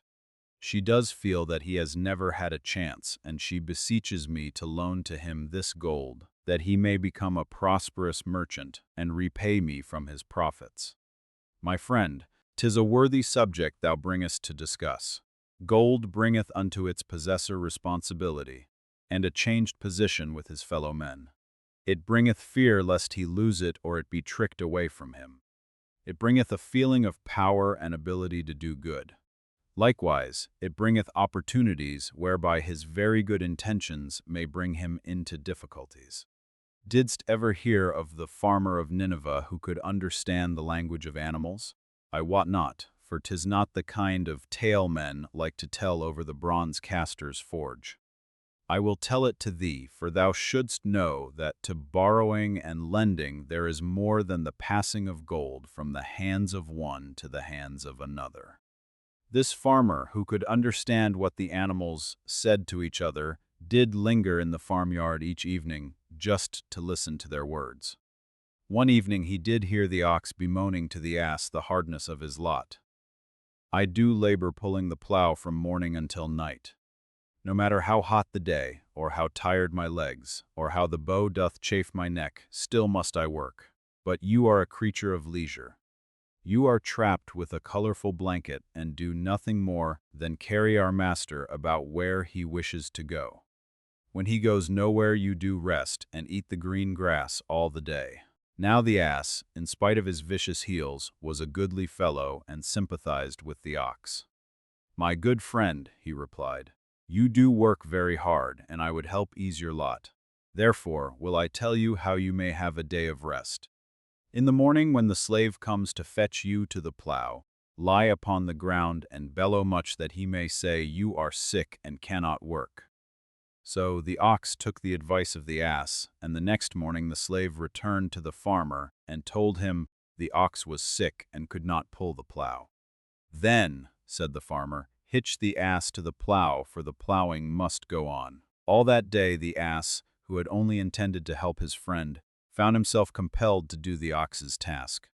When night came and he was released from the plow, his heart was bitter, and his legs were weary, and his neck was sore where the bow had chafed it. The farmer lingered in the barnyard to listen. The ox began first. "You are my good friend. Because of your wise advice, I have enjoyed a day of rest." "And one," retorted the ass, "am like many another simple-hearted one who starts to help a friend and ends up by doing his task for him. Hereafter you draw your own plow, for I did hear the master tell the slave to send for the butcher were you sick again. Wish he would, for you are a lazy fellow." Thereafter they spoke to each other no more. This ended their friendship. "Canst thou tell the moral to this tale, Rodon?" "'Tis a good tale," responded Rodon, "but I see not the moral. I thought not that you would. But it is there, and simple too. Just this. If you desire to help thy friend, do so in a way that will not bring thy friend's burdens upon thyself." "I had not thought of that. It is a wise moral. I wish not to assume the burdens of my sister's husband. But tell me, you lend to many, do not the borrowers repay?" Mathon smiled the smile of one whose soul is rich with much experience. "Could a loan be well made if the borrower cannot repay? Must not the lender be wise and judge carefully whether his gold can perform a useful purpose to the borrower and return to him once more, or whether it will be wasted by one unable to use it wisely and leave him without his treasure, and leave the borrower with a debt he cannot repay? I will show to thee the tokens in my token chest, and let them tell thee some of their stories." Into the room he brought a chest as long as his arm, covered with red pigskin and ornamented with bronze designs.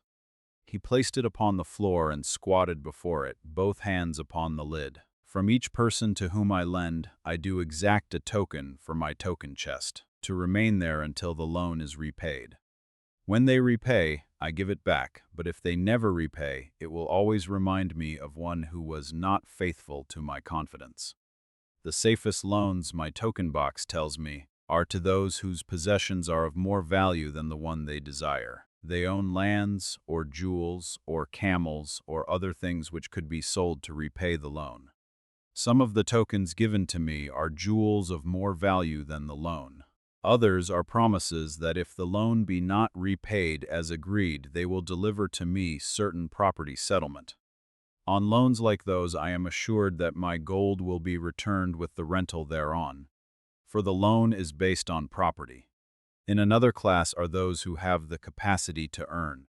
They are such as you, who labor or serve and are paid. They have income, and if they are honest and suffer no misfortune, I know that they also can repay the gold I loan them and the rental to which I am entitled. Such loans are based on human effort. Others are those who have neither property nor assured earning capacity. Life is hard, and there will always be some who cannot adjust themselves to it.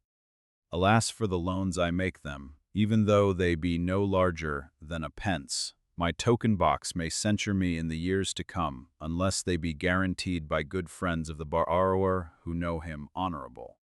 Mathon released the clasp and opened the lid. Rodon leaned forward eagerly. At the top of the chest, a bronze neckpiece lay upon a scarlet cloth. Mathon picked up the piece and patted it affectionately.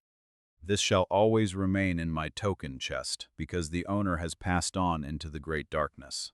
I treasure it, his token, and I treasure his memory, for he was my good friend.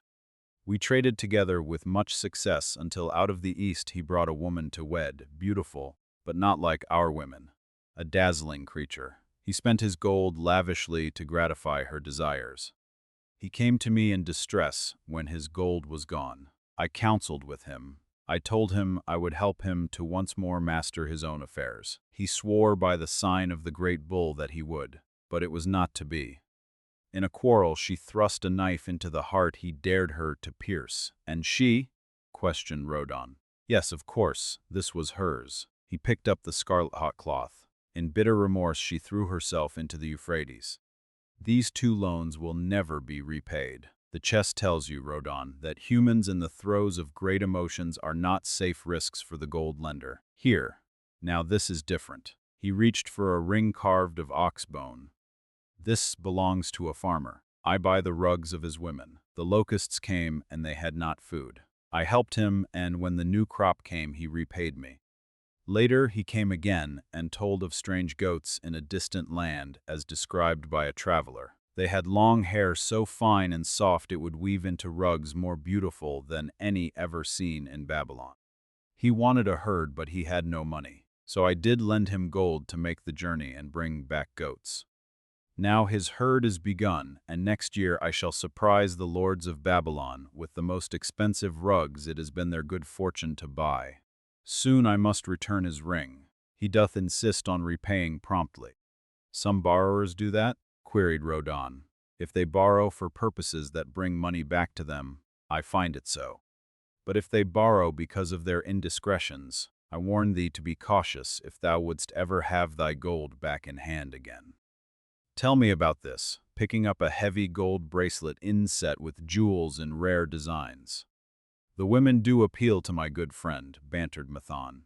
I am still much younger than you, retorted Rodon. I grant that, but this time thou doth suspicion romance where it is not. The owner of this is fat and wrinkled, and doth talk so much, and say so little she drives me mad. Once they had much money and were good customers, but ill times came upon them. She has a son, of whom she would make a merchant. So she came to me and borrowed gold that he might become a partner of a caravan owner who travels with his camels, bartering in one city what he buys in another. This man proved a rascal, for he left the poor boy in a distant city without money and without friends, pulling out early while the youth slept. Perhaps when this youth has grown to manhood, he will repay. Until then I get no rental for the loan, only much talk, but I do admit the jewels are worthy of the loan. Did this lady ask thy advice as to the wisdom of the loan? Quite otherwise. She had pictured to herself this son of hers as a wealthy and powerful man of Babylon. To suggest the contrary was to infuriate her. A fair rebuke I had. I knew the risk for this inexperienced boy, but as she offered security I could not refuse her. This, continued Mathon, waving a bit of pack rope tied into a knot, belongs to Nebuchadnezzar, the camel trader. When he would buy a herd larger than his funds, he brings to me this knot, and I lend to him according to his needs. He is a wise trader. I have confidence in his good judgment and can lend him freely. Many other merchants of Babylon have my confidence because of their honorable behavior. Their tokens come and go frequently in my token box. Good merchants are an asset to our city, and it profits me to aid them to keep trade moving that Babylon be prosperous. Mathon picked out a beetle carved in turquoise and tossed it contemptuously on the floor. A bug from Egypt. The lad who owns this does not care whether I ever receive back my gold. When I reproach him, he replies, "How might experiment on being a merchant? Not if I spoke in your words." Then go to her and say, 3 years I have labored each day except fast days, from morning until night, and I have denied myself many things that my heart craved. For each year of labor and self-denial I have to show 1 piece of gold. Thou art my favored sister, and I wish that thy husband may engage in business in which he will prosper greatly. Chapter 7. The Walls of Babylon. The enemy was at the gates. 50,000 soldiers surrounded Babylon. Inside the city, people screamed, they ran, they prayed. But an old warrior stood on the wall. His name was Banzar. He had seen this before. And he knew something the panicking crowd did not. The walls of Babylon had never been breached, because they were built right. And in that truth lies a lesson about wealth you cannot afford to ignore. Old Banzar, grim warrior of another day, stood guard at the passageway leading to the top of the ancient walls of Babylon. Up above, valiant defenders were battling to hold the walls. Upon them depended a future existence of this great city, with its hundreds of thousands of citizens. Over the walls came the roar of the attacking armies, the yelling of many men, the trampling of thousands of horses, the deafening boom of the battering rams pounding the bronzed gates. In the street behind the gate lounged the spearmen, waiting to defend the entrance should the gates give way.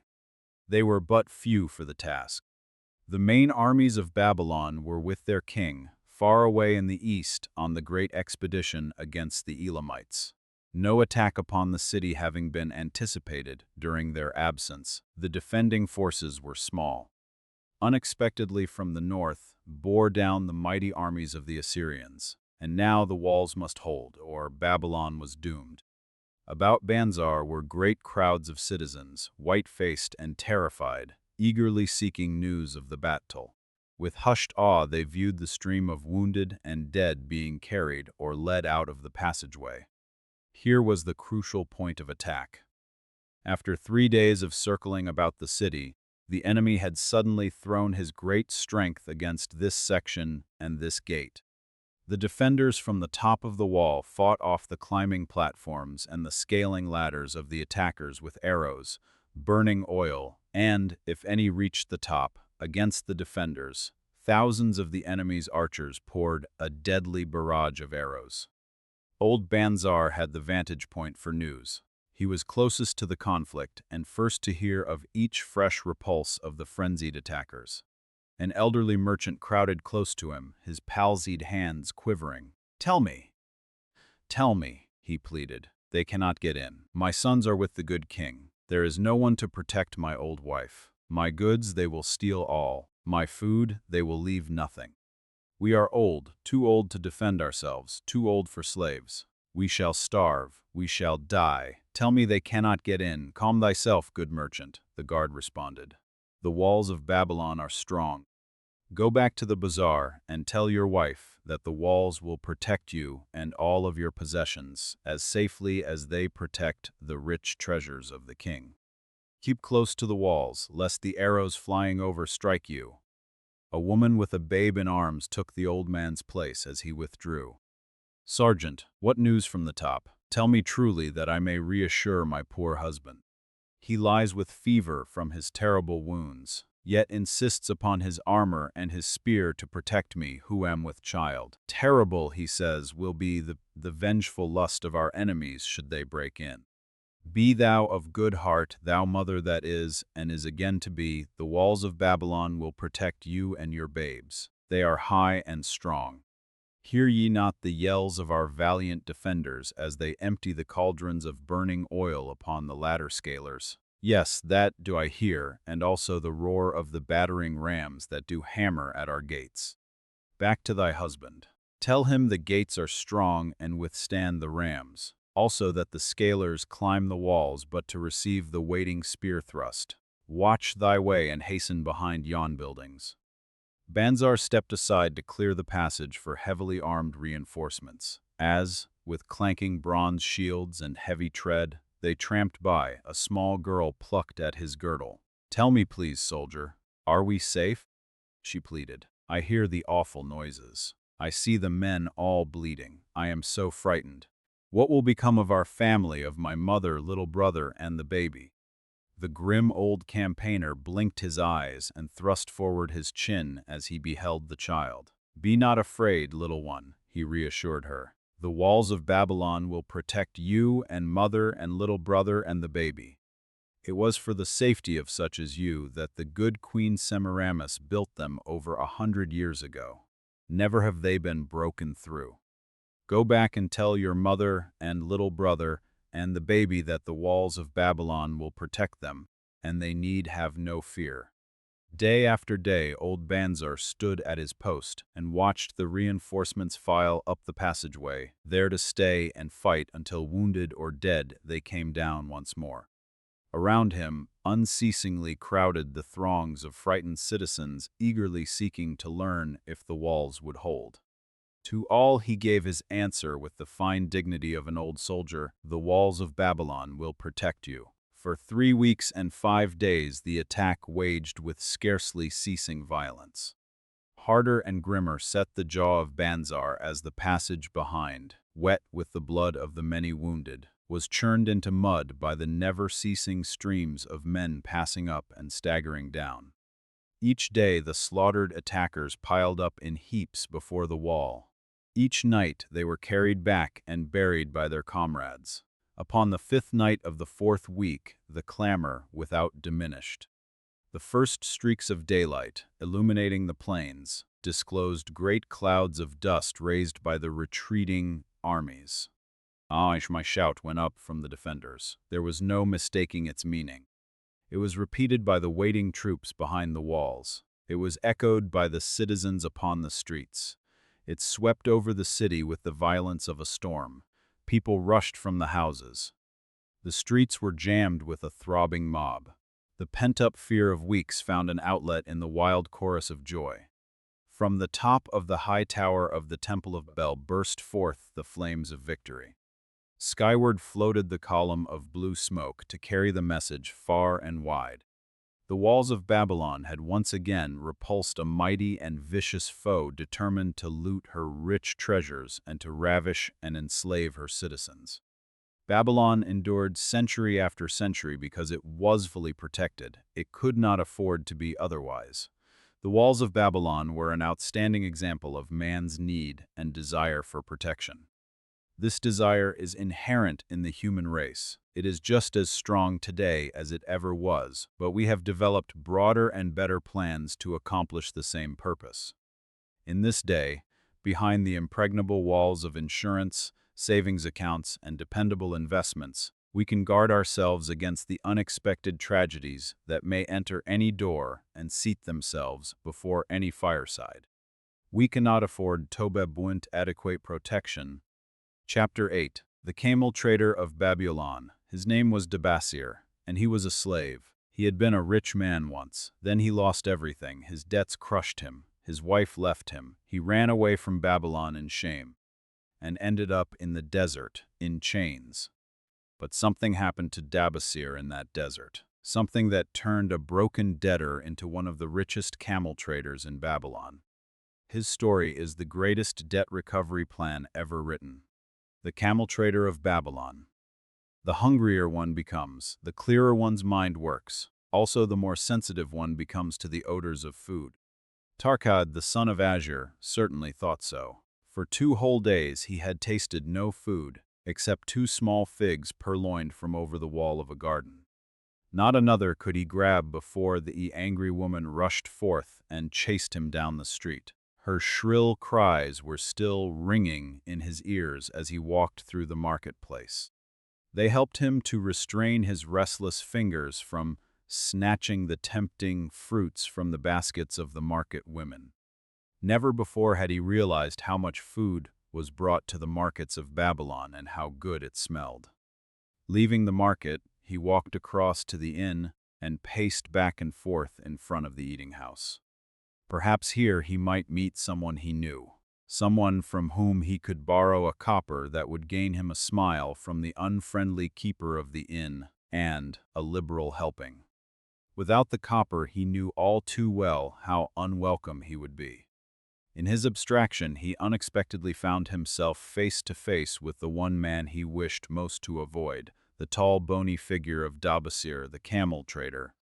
Of all the friends and others from whom he had borrowed small sums, Dabasir made him feel the most uncomfortable because of his failure to keep his promises to repay promptly. Dabasir's face lighted up at the sight of him. "Ha! Just the one I have been seeking, that he might repay the 2 pieces of copper which I lent him a moon ago." Also the piece of silver which I lent to him before that. We are well met. I can make good use of the coins this very day. What say, boy? What say?" Tarkad stuttered, and his face flushed.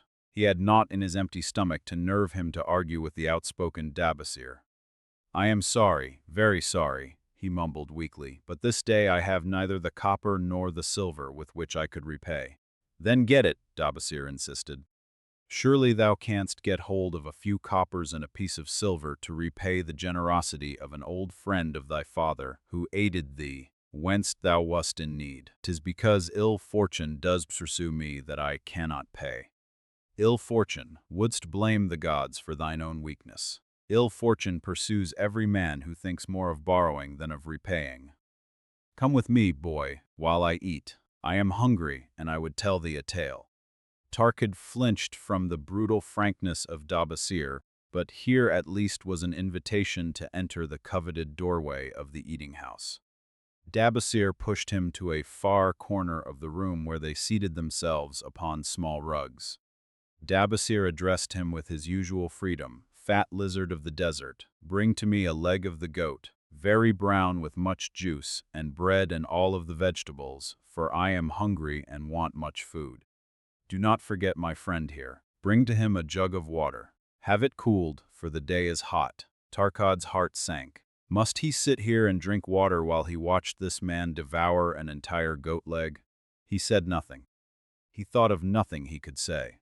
Dabasir, however, knew no such thing as silence. Smiling and waving his hand good-naturedly to the other customers, all of whom knew him, he continued. "I did hear from a traveler just returned from Urfa of a certain rich man who has a piece of stone cut, so thin that one can look through it. He put it in the window of his house to keep out the rains. It is yellow, so this traveler does relate, and he was permitted to look through it, and all the outside world looked strange, and not like it really is. What say you to that, Tarkad? Thinkest all the world could look to a man a different color from what it is?" "I dare say," responded the youth, much more interested in the fat leg of goat placed before Dabasir. "I know it to be true, for I myself have seen the world all of a different color from what it really is, and the tale I am about to tell relates how I came to see it in its right color once more." "Dabasir will tell a tale," whispered a neighboring diner to his neighbor, and dragged his rug close. Other diners brought their food and crowded in a semicircle. They crunched noisily in the ears of Tarkad and brushed him with their meaty bones. He alone was without food. Dabasir did not offer to share with him, nor even motion him to a small corner of the hard bread that was broken off and had fallen from the platter to the floor. The tale that I am about to tell, pausing to bite a goodly chunk from the goat leg, relates to my early life and how I came to be a camel trader. Didst anyone know that I once was a slave in Syria? A murmur of surprise ran through the audience, to which Dabasir listened with satisfaction. "When I was a young man," continued Dabasir, after another vicious onslaught on the goat leg, "I learned the trade of my father, the making of saddles. I worked with him in his shop and took to myself a wife. Being young and not greatly skilled, I could earn but little, just enough to support my excellent wife in a modest way. I craved good things which I could not afford. Soon I found that the shopkeepers would trust me to pay later, even though I could not pay at the time. Being young and without experience, I did not know that he who spends more than he earns is sowing the winds of needless self-indulgence from which he is sure to reap the whirlwinds of trouble and humiliation. So I indulged my whims for fine raiment and bought luxuries for my good wife and our home, beyond our means. I paid as I could, and for a while all went well. But in time I discovered I could not use my earnings both to live upon and to pay my debts. Creditors began to pursue me to pay for my extravagant purchases, and my life became miserable. I borrowed from my friends but could not repay them either. Things went from bad to worse. My wife returned to her father, and I decided to leave Babylon and seek another city where a young man might have better chances. For 2 years I had a restless and unsuccessful life working for caravan traders, From this I fell in with a set of likable robbers who scoured the desert for unarmed caravans. Such deeds were unworthy of the son of my father, but I was seeing the world through a colored stone and did not realize to what degradation I had fallen. We met with success on our first trip, capturing a rich haul of gold and silks and valuable merchandise. This loot we took to Janir and squandered. The second time we were not so fortunate. Just after we had made our capture, we were attacked by the spearsmen of a native chief to whom the caravans paid for protection.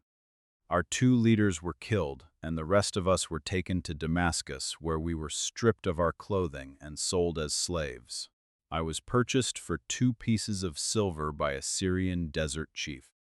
With my hair shorn and but a loincloth to wear, I was not so different from the other slaves.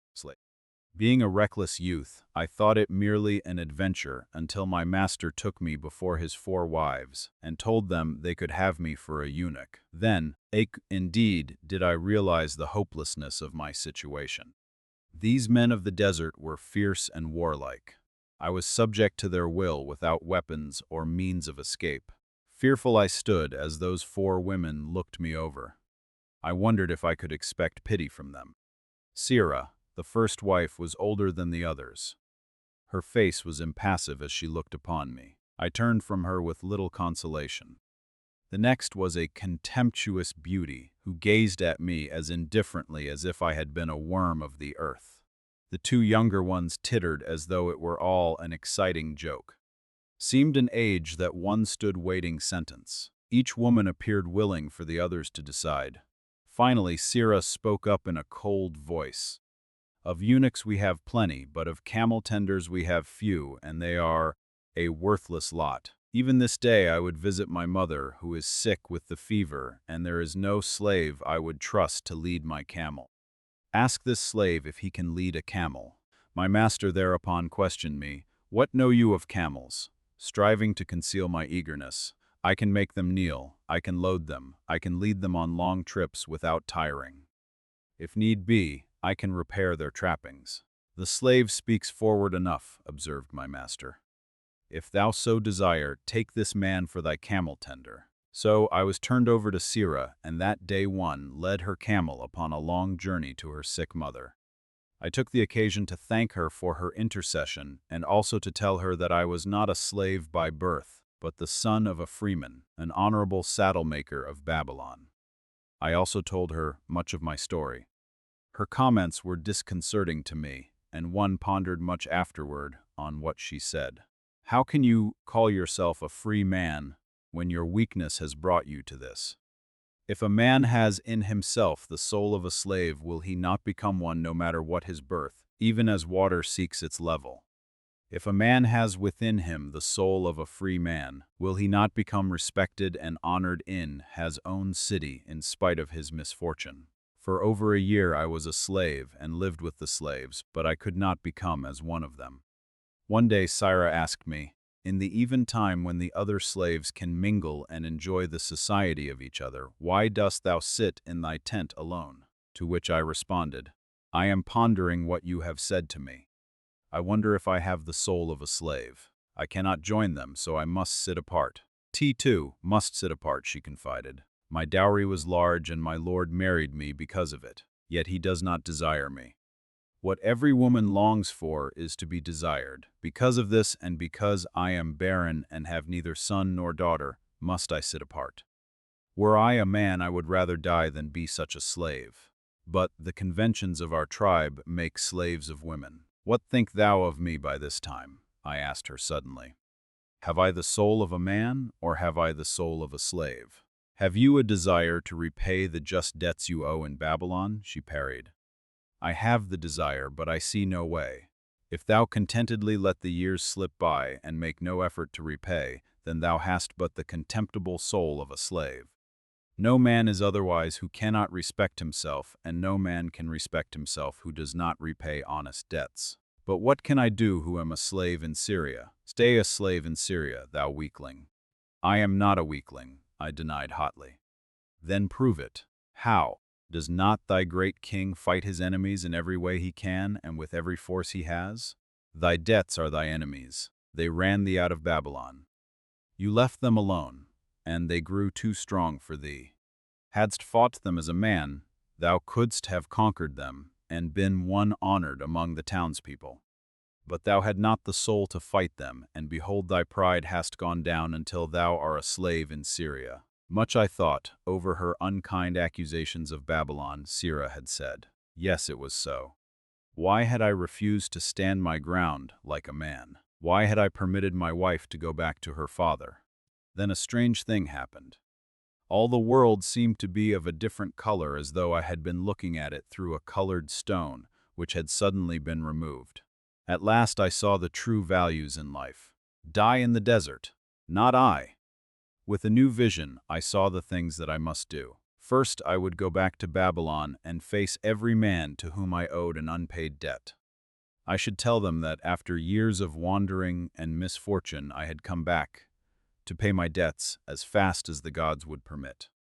Next, I should make a home for my wife and become a citizen of whom my parents should be proud. My debts were my enemies, but the men I owed were my friends, for they had trusted me and believed in me. I staggered weakly to my feet. What mattered hunger? What mattered thirst? They were but incidents on the road to Babylon. Within me surged the soul of a free man going back to conquer his enemies and reward his friends. I thrilled with the great resolve. The glazed eyes of my camels brightened at the new note in my husky voice. With great effort, after many attempts, they gained their feet. With pitiful perseverance, they pushed on toward the north, where something within me said we would find Babylon. We found water. We passed into a more fertile country, where were grass and fruit. We found the trail to Babylon because the soul of a free man looks at life as a series of problems to be solved and solves them, while the soul of a slave whines, "What can I do who am but a slave?" How about thee? Dost thy empty stomach make thy head exceedingly clear? Art ready to take the road that leads back to self-respect? Canst thou see the world in its true color? Hast thou the desire to pay thy honest debts, however many they may be, and once again be a man respected in Babylon? Moisture came to the eyes of the youth. He rose eagerly to his knees. Thou hast shown me a vision. Already I feel the soul of a free man surge within me. But how fared you upon your return? Questioned an interested listener. Where the determination is, the way can be found, Dabasir replied. I now had the determination, so I set out to find a way. First, I visited every man to whom I was indebted and begged his indulgence until I could earn that with which to repay. Most of them met me gladly. Several reviled me, but others offered to help me. One indeed did give me the very help I needed. Chapter 9. The Clay Tablets from Babylon. 5 clay tablets, buried for 2,000 years. When they were found, the scholars at Nottingham University were astonished, because the tablets told a story. The story of a man who was drowning in debt, and his step-by-step plan to get out. His name has been lost to history, but his method has not. It is the same method banks use today. The Clay Tablets from Babylon, Nottingham, October 21, 1934, Professor Franklin Caldwell, care of British Scientific Expedition, Hilla, Mesopotamia. My dear Professor, the 5 clay tablets from your recent excavation in the ruins of Babylon arrived on the same boat with your letter. I have been fascinated no end, and have spent many pleasant hours translating their inscriptions. I should have answered your letter at once, but delayed, until I could complete the translations which are attached. The tablets arrived without damage thanks to your careful use of preservatives and excellent packing. You will be as astonished as we in the laboratory at the story they relate. One expects the dim and distant past to speak of romance and adventure, Arabian Nights sort of things, you know. When instead it discloses the problem of a person named Dabasir to pay off his debts, one realizes that conditions upon this old world have not changed as much in 5,000 years as one might expect. It's odd, you know, but these old inscriptions rather rag me, as the students say. Being a college professor, I am supposed to be a thinking human being, possessing a working knowledge of most subjects. Here comes this old chap out of the dust-covered ruins of Babylon to offer a way I had never heard of to pay off my debts and at the same time acquire gold to jingle in my wallet.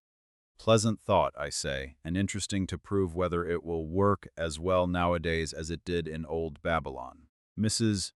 Shrewsbury and myself are planning to try out his plan upon our own affairs, which could be much improved. Wishing you the best of luck in your worthy undertaking, and waiting eagerly another opportunity to assist. I am, yours sincerely, Alfred H. Shrewsbury, Department of Archaeology. When the moon becometh full, who am but recently returned from slavery in Syria, with the determination to pay my many just debts and become a man of means worthy of respect in my native city of Babylon, do here engrave upon the clay a permanent record of my affairs to guide and assist me in carrying through my high desires. Under the wise advice of my good friend Mathon, the gold lender, I am determined to follow an exact plan that he doth say will lead any honorable man out of debt into means and self-respect. This plan includeth 3 purposes which are my hope and desire. First, the plan doth provide for my future prosperity. Therefore 1/10 of all I earn shall be set aside as my own to keep. For Mathon speaketh wisely when he saith, that man who keepeth in his purse both gold and silver that he need not spend is good to his family and loyal to his king. The man who hath but a few coppers in his purse is indifferent to his family and indifferent to his king. But the man who hath naught in his purse is unkind to his family and is disloyal to his king, for his own heart is bitter. The man who wisheth to achieve must have coin that he may keep to jingle in his purse, that he have in his heart love for his family and loyalty to his king. Second, the plan doth provide that I shall support and clothe my good wife, who hath returned to me with loyalty from the house of her father. For Mathon doth say that to take good care of a faithful wife putteth self-respect into the heart of a man and addeth strength and determination to his purposes. Therefore 7/10 of all I earn shall be used to provide a home, clothes to wear, and food to eat, with a bit extra to spend, that our lives be not lacking in pleasure and enjoyment. But he doth further enjoin the greatest care that we spend not greater than 7/10 of what I earn for these worthy purposes. Herein lieth the success of the plan. I must live upon this portion, and never use more, nor buy what I may not pay for out of this portion. Table T. Third, the plan doth provide that out of my earnings my debts shall be paid. Therefore each time the moon is full, 2/10 of all I have earned shall be divided honorably and fairly among those who have trusted me, and to whom I am indebted.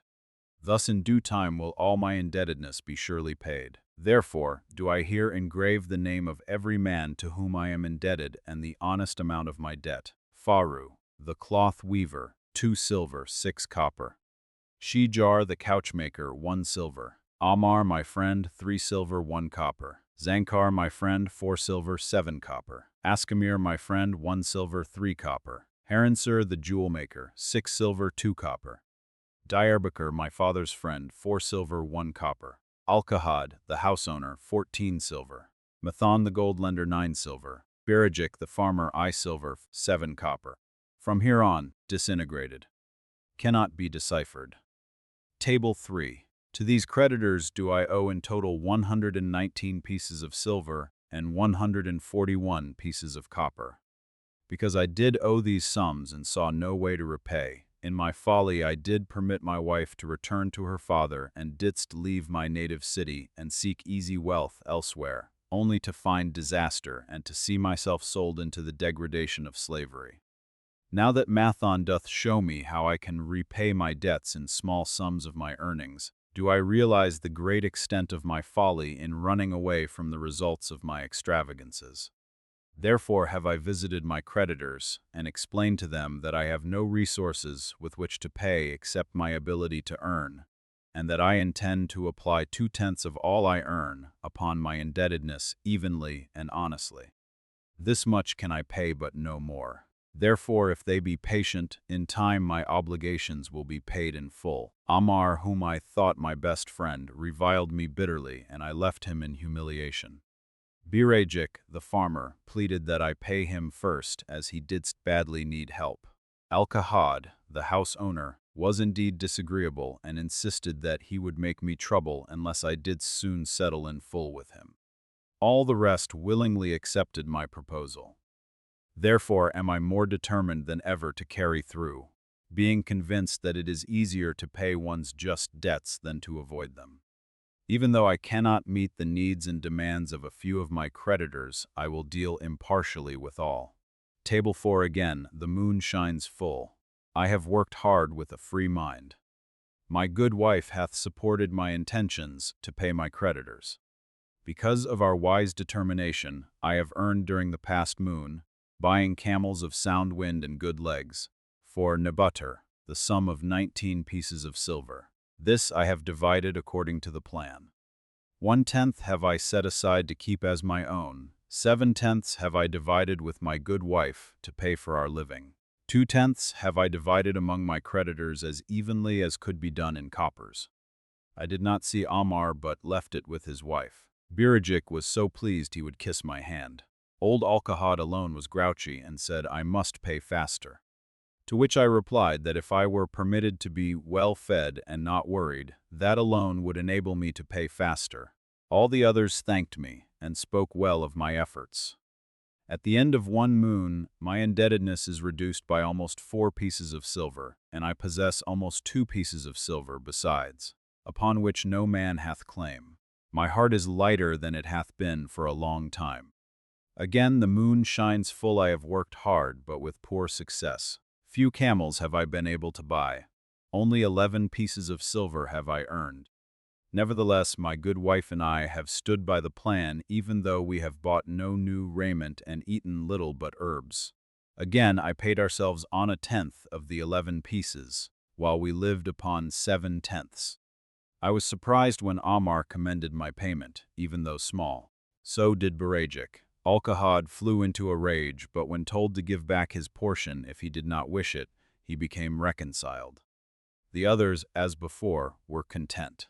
Again the moon shines full, and I am greatly rejoiced. I intercepted a fine herd of camels and bought many sound ones. Therefore my earnings were 42 pieces of silver. This moon my wife and myself have bought much-needed sandals and raiment. Also we have dined well on meat and fowl. More than 8 pieces of silver we have paid to our creditors. Even Al-Kahad did not protest. Great is the plan, for it leadeth us out of debt and giveth us wealth which is ours to keep.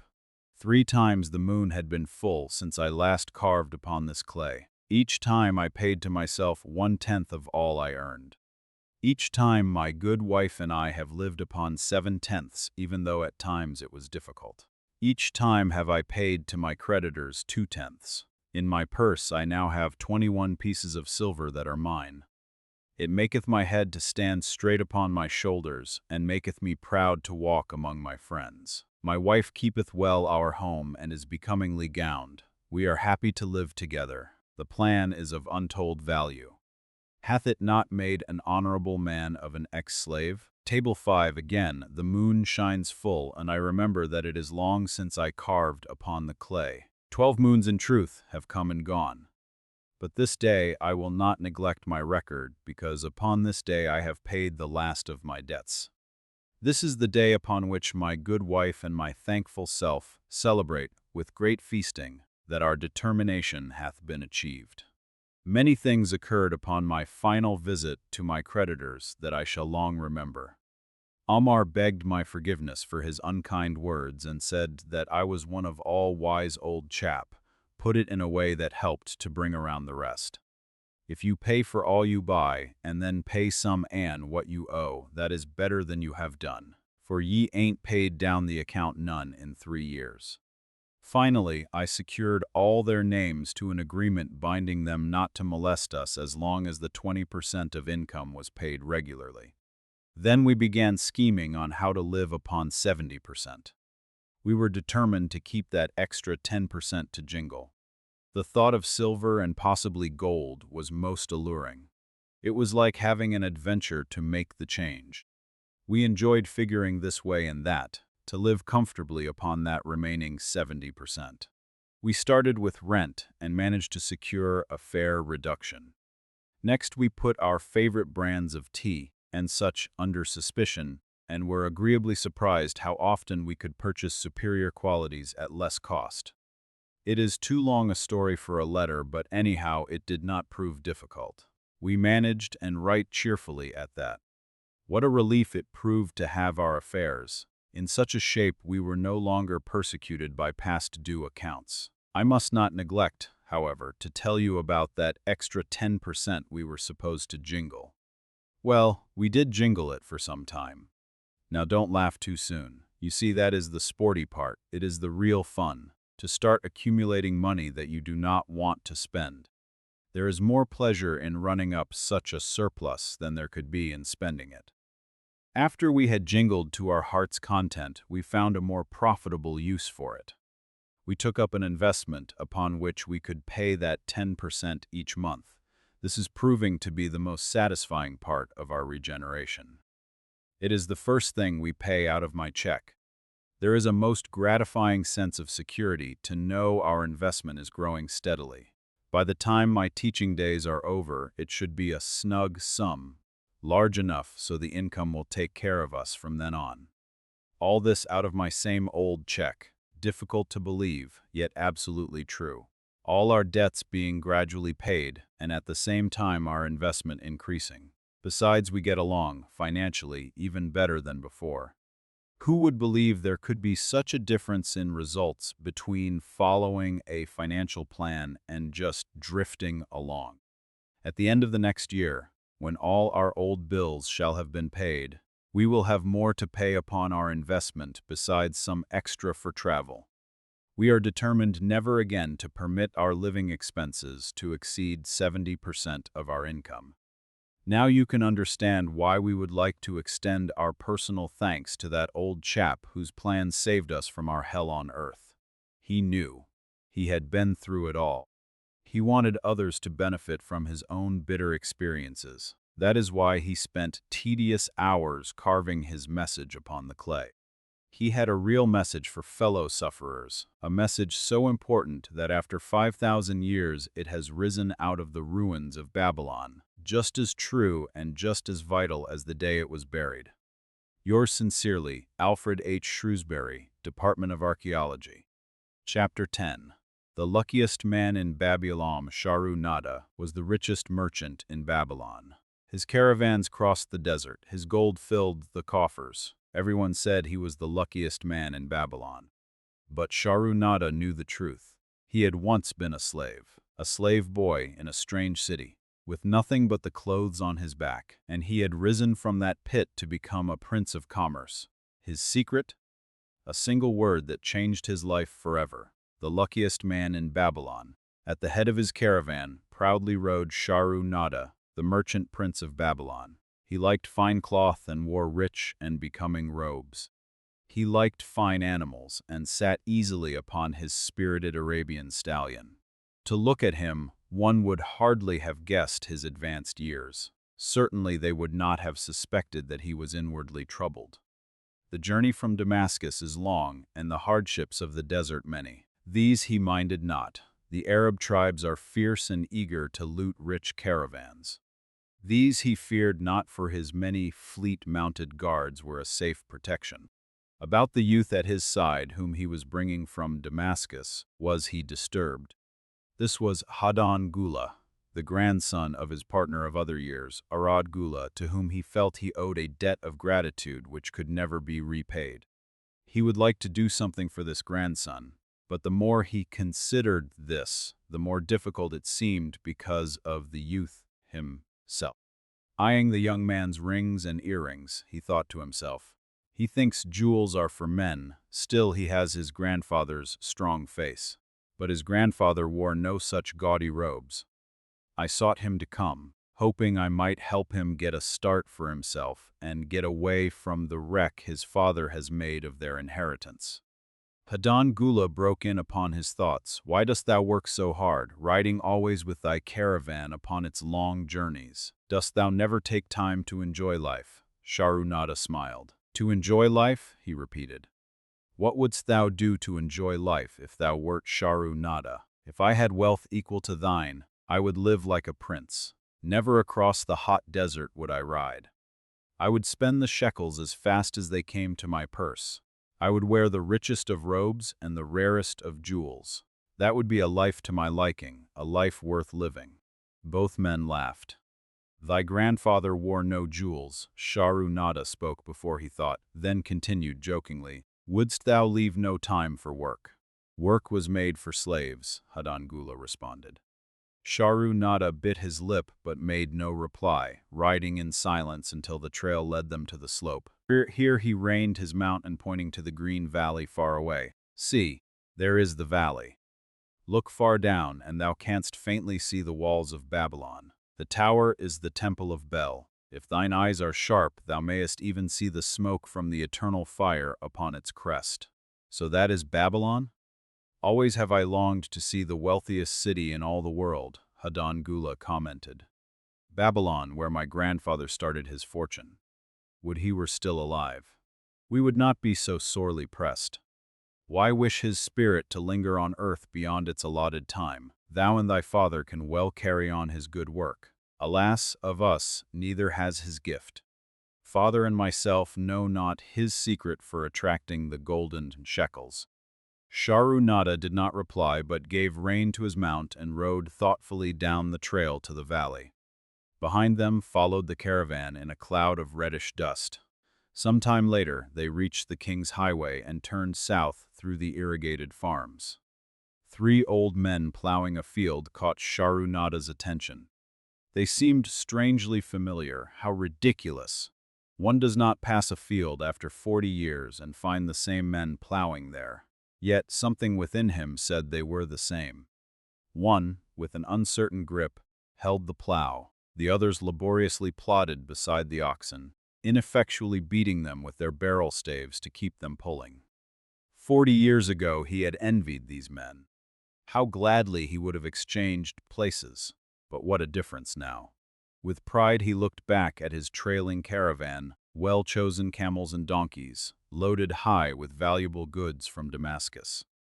All this was but one of his possessions. He pointed to the plowers, still plowing the same field where they were 40 years ago. They look it, but why thinkest thou they are the same? I saw them there, Sharunada replied. Recollections were racing rapidly through his mind. Why could he not bury the past and live in the present? Then he saw, as in a picture, the smiling face of Aradgula. The barrier between himself and the cynical youth beside him dissolved.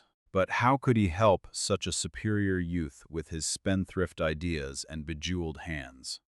Work he could offer in plenty to willing workers, but not for men who considered themselves too good for work. Yet he owed it to Aradgula to do something, not a half-hearted attempt.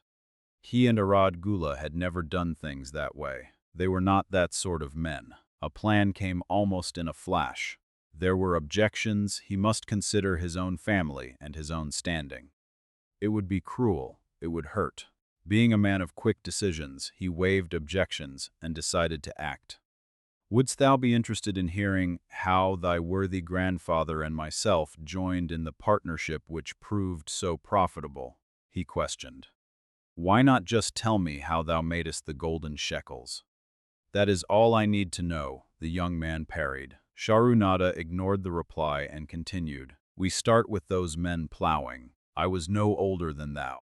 As the column of men in which I marched approached, good old Megiddo, the farmer, scoffed at the slipshod way in which they plowed. Megiddo was chained next to me. Look at the lazy fellows, he protested. The plowholder makes no effort to plow deep, nor do the beaters keep the oxen in the furrow. How can they expect to raise a good crop with poor plowing? Didst thou say Megiddo was chained to thee? Hadangula asked in surprise. Ferekestma in Babylum, yes, with bronze collars about our necks and a length of heavy chain between us. Next to him was Zabado, the sheep thief. I had known him in Haron. At the end was a man we called Pirate because he told us not his name. We judged him as a sailor, as he had entwined serpents tattooed upon his chest in sailor fashion. The column was made up thus so the men could walk in fours. Thou wert chained as a slave? Hadangula asked incredulously. Did not thy grandfather tell thee I was once a slave? He often spoke of thee but never hinted of this. He was a man thou couldst trust with innermost secrets. Thou, too, are a man I may trust, am I not right? Sharunada looked him squarely in the eye. Thou mayest rely upon my silence, but I am amazed. Tell me, how didst thou come to be a slave? Sharunada shrugged his shoulders. Any man may find himself a slave. It was a gaming house and barley beer that brought me disaster. I was the victim of my brother's indiscretions. In a brawl, he killed his friend.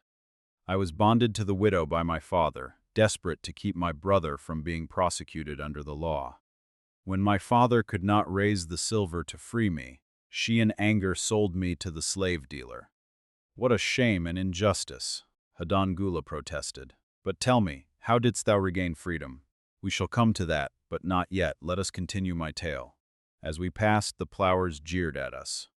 One did doff his ragged hat and bow low, calling out, "Welcome to Babylon, guests of the king. He waits for thee on the city walls where the banquet is spread, mud bricks and onion soup." With that they laughed uproariously. Pirate flew into a rage and cursed them roundly.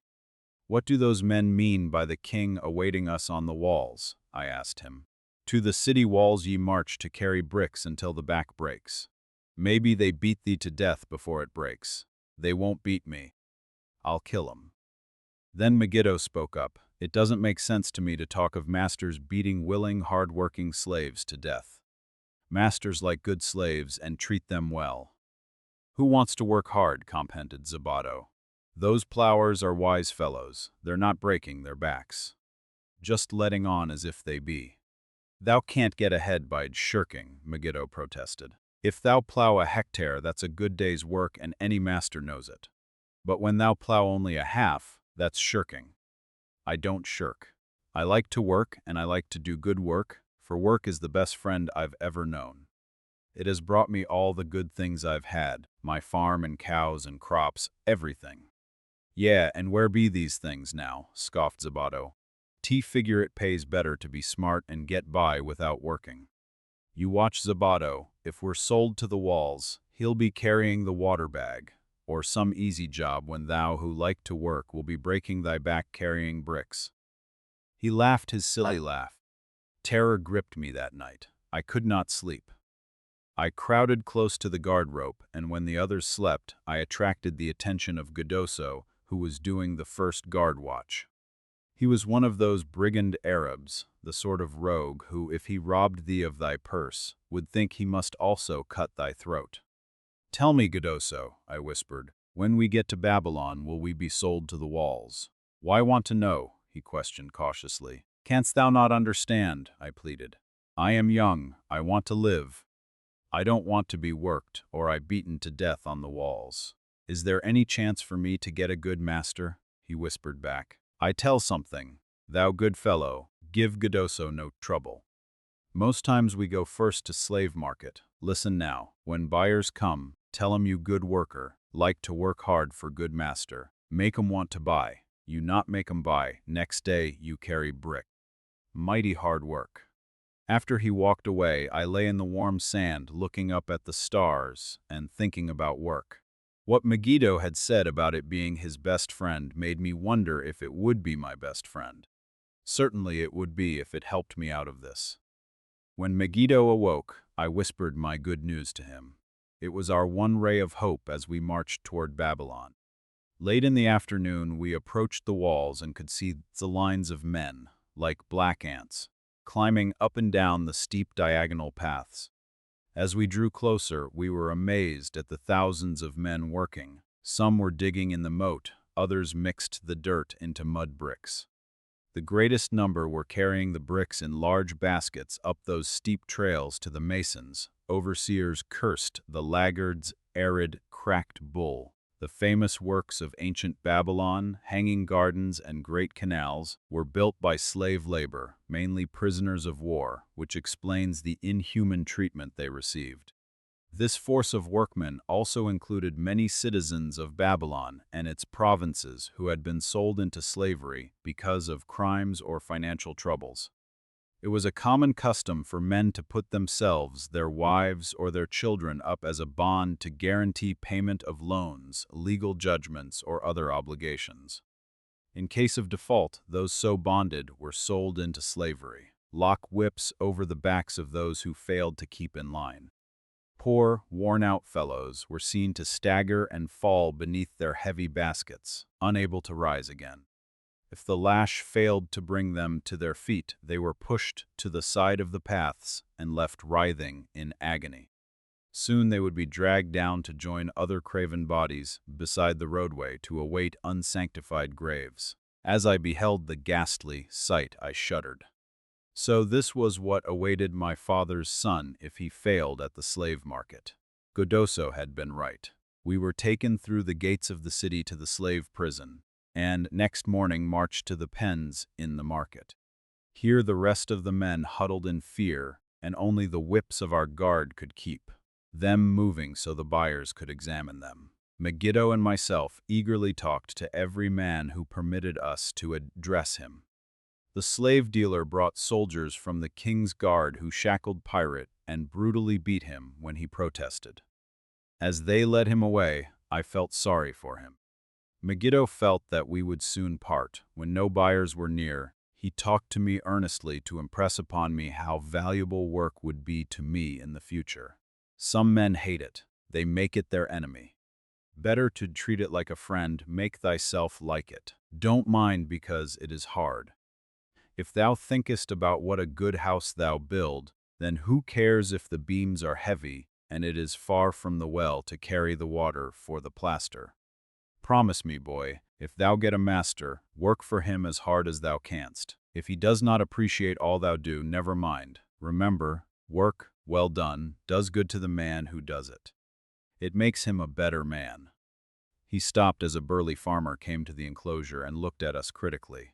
Megiddo asked about his farm and crops, soon convincing him that he would be a valuable man. After violent bargaining with the slave dealer, the farmer drew a fat purse from beneath his robe, and soon Megiddo had followed his new master out of sight. A few other men were sold during the morning. At noon, Godoso confided to me that the dealer was disgusted and would not stay over another night, but would take all who remained at sundown to the king's buyer. I was becoming desperate when a fat, good-natured man walked up to the wall and inquired if there was a baker among us.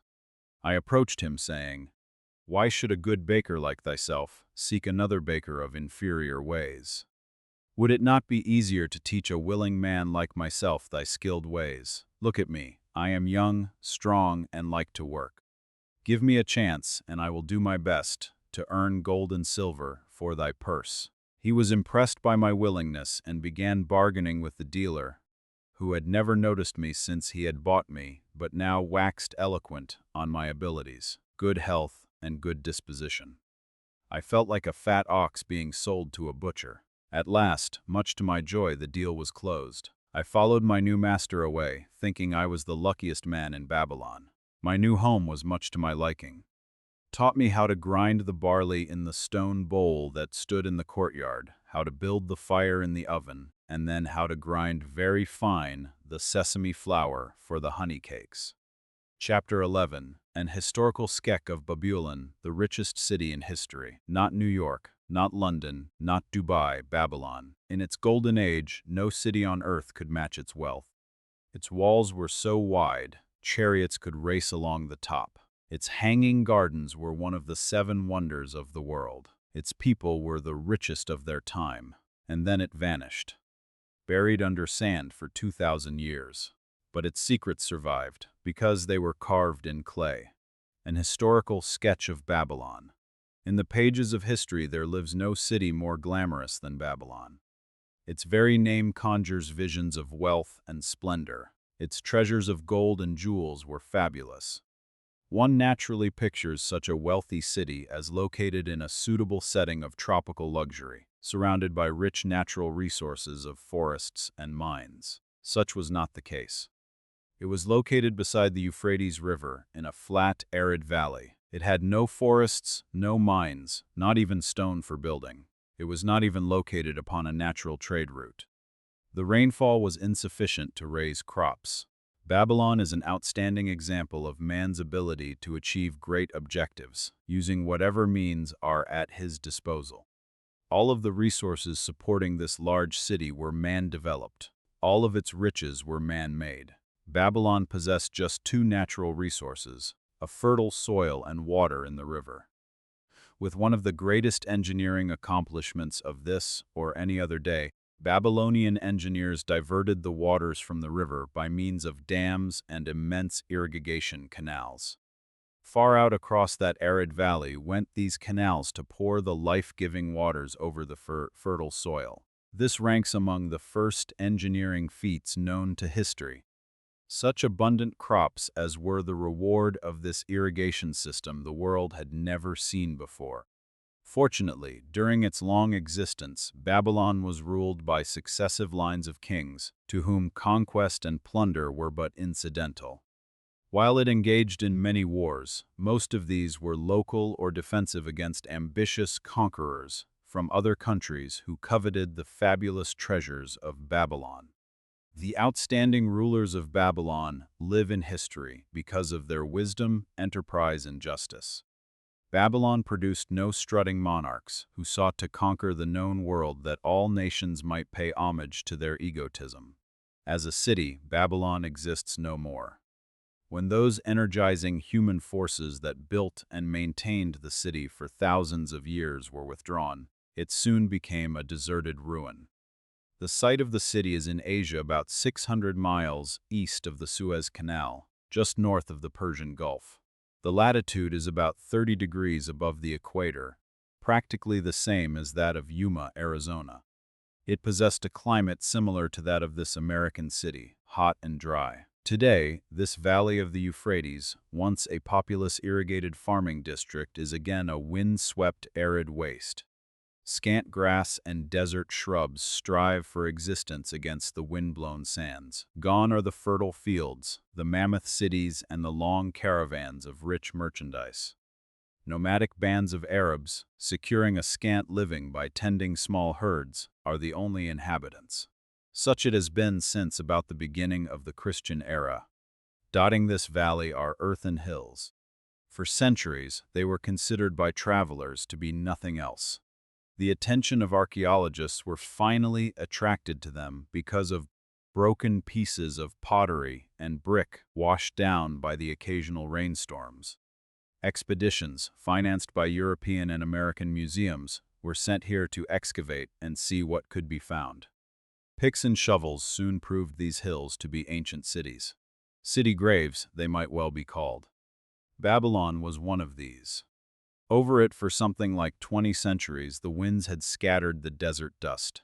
Built originally of brick, all exposed walls had disintegrated and gone back to earth once more. Such is Babylon, the wealthy city today. A heap of dirt, so long abandoned that no living person even knew its name until it was discovered by carefully removing the refuse of centuries from the streets and the fallen wreckage of its noble temples and palaces. Many scientists consider the civilization of Babylon and other cities in this valley to be the oldest of which there is a definite record. Positive dates have been proved reaching back 8,000 years. An interesting fact in this connection is the means used to determine these dates. Uncovered in the ruins of Babylon were descriptions of an eclipse of the sun. Modern astronomers readily computed the time when such an eclipse, visible in Babylon, occurred and thus established a known relationship between their calendar and our own. In this way, we have proved that 8,000 years ago, the Sumerites, who inhabited Babylonia, were living in walled cities. One can only conjecture for how many centuries previous such cities had existed. Their inhabitants were not mere barbarians living within protecting walls, they were an educated and enlightened people. So far as written history goes, they were the first engineers, the first astronomers, the first mathematicians, the first financiers, and the first people to have a written language. Mention has already been made of the irrigation systems which transformed the arid valley into an agricultural paradise. The remains of these canals can still be traced, although they are mostly filled with accumulated sand. Some of them were of such size that, when empty of water, a dozen horses could be ridden abreast along their bottoms. In size, they compare favorably with the largest canals in Colorado and Utah. In addition to irrigating the valley lands, Babylonian engineers completed another project of similar magnitude. By means of an elaborate drainage system, they reclaimed an immense area of swampland at the mouths of the Euphrates and Tigris rivers and put this also under cultivation. Herodotus, the Greek traveler and historian, visited Babylon while it was in its prime and has given us the only known description by an outsider. His writings give a graphic description of the city and some of the unusual customs of its people. He mentions the remarkable fertility of the soil and the bountiful harvest of wheat and barley which they produced. The glory of Babylon has faded, but its wisdom has been preserved for us. For this we are indebted to their form of records. In that distant day, the use of paper had not been invented. Instead, they laboriously engraved their writing upon tablets of moist clay. When completed, these were baked and became hard tile. In size, they were about 6 by 8 inches and an inch in thickness. These clay tablets, as they are commonly called, were used much as we use modern forms of writing. Upon them were engraved legends, transcriptions of royal decrees, the laws of the land, titles to property, promissory notes, and even letters which were dispatched by messengers to distant cities. From these clay tablets, we are permitted an insight into the intimate, personal affairs of the people. Evidently from the records of a country storekeeper, relates that, upon the given date, a certain named customer brought in a cow and exchanged it for 7 sacks of wheat, 3 being delivered at the time, and the other 4 to await the customer's pleasure. Safely buried in the wrecked cities, archaeologists have recovered entire libraries of these tablets, hundreds of thousands of them. One of the outstanding wonders of Babylon was the immense walls surrounding the city. The ancients ranked them with the Great Pyramid of Egypt as belonging to the 7 wonders of the world. Queen Semiramis is credited with having erected the first walls during the early history of the city.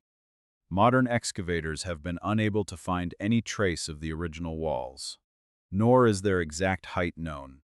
From mention made by early writers, it is estimated they were about 50 to 60 feet high, faced on the outer side with burnt brick and further protected by a deep moat of water. The later and more famous walls were started about 600 years before the time of Christ by King Nabopolassar. Upon such a gigantic scale did he plan the rebuilding. He did not live to see the work finished. This was left to his son, Nebuchadnezzar, whose name is familiar in biblical history. The height and length of these later walls staggers belief. They are reported upon reliable authority to have been about 160 feet high, the equivalent of the height of a modern 15-story office building.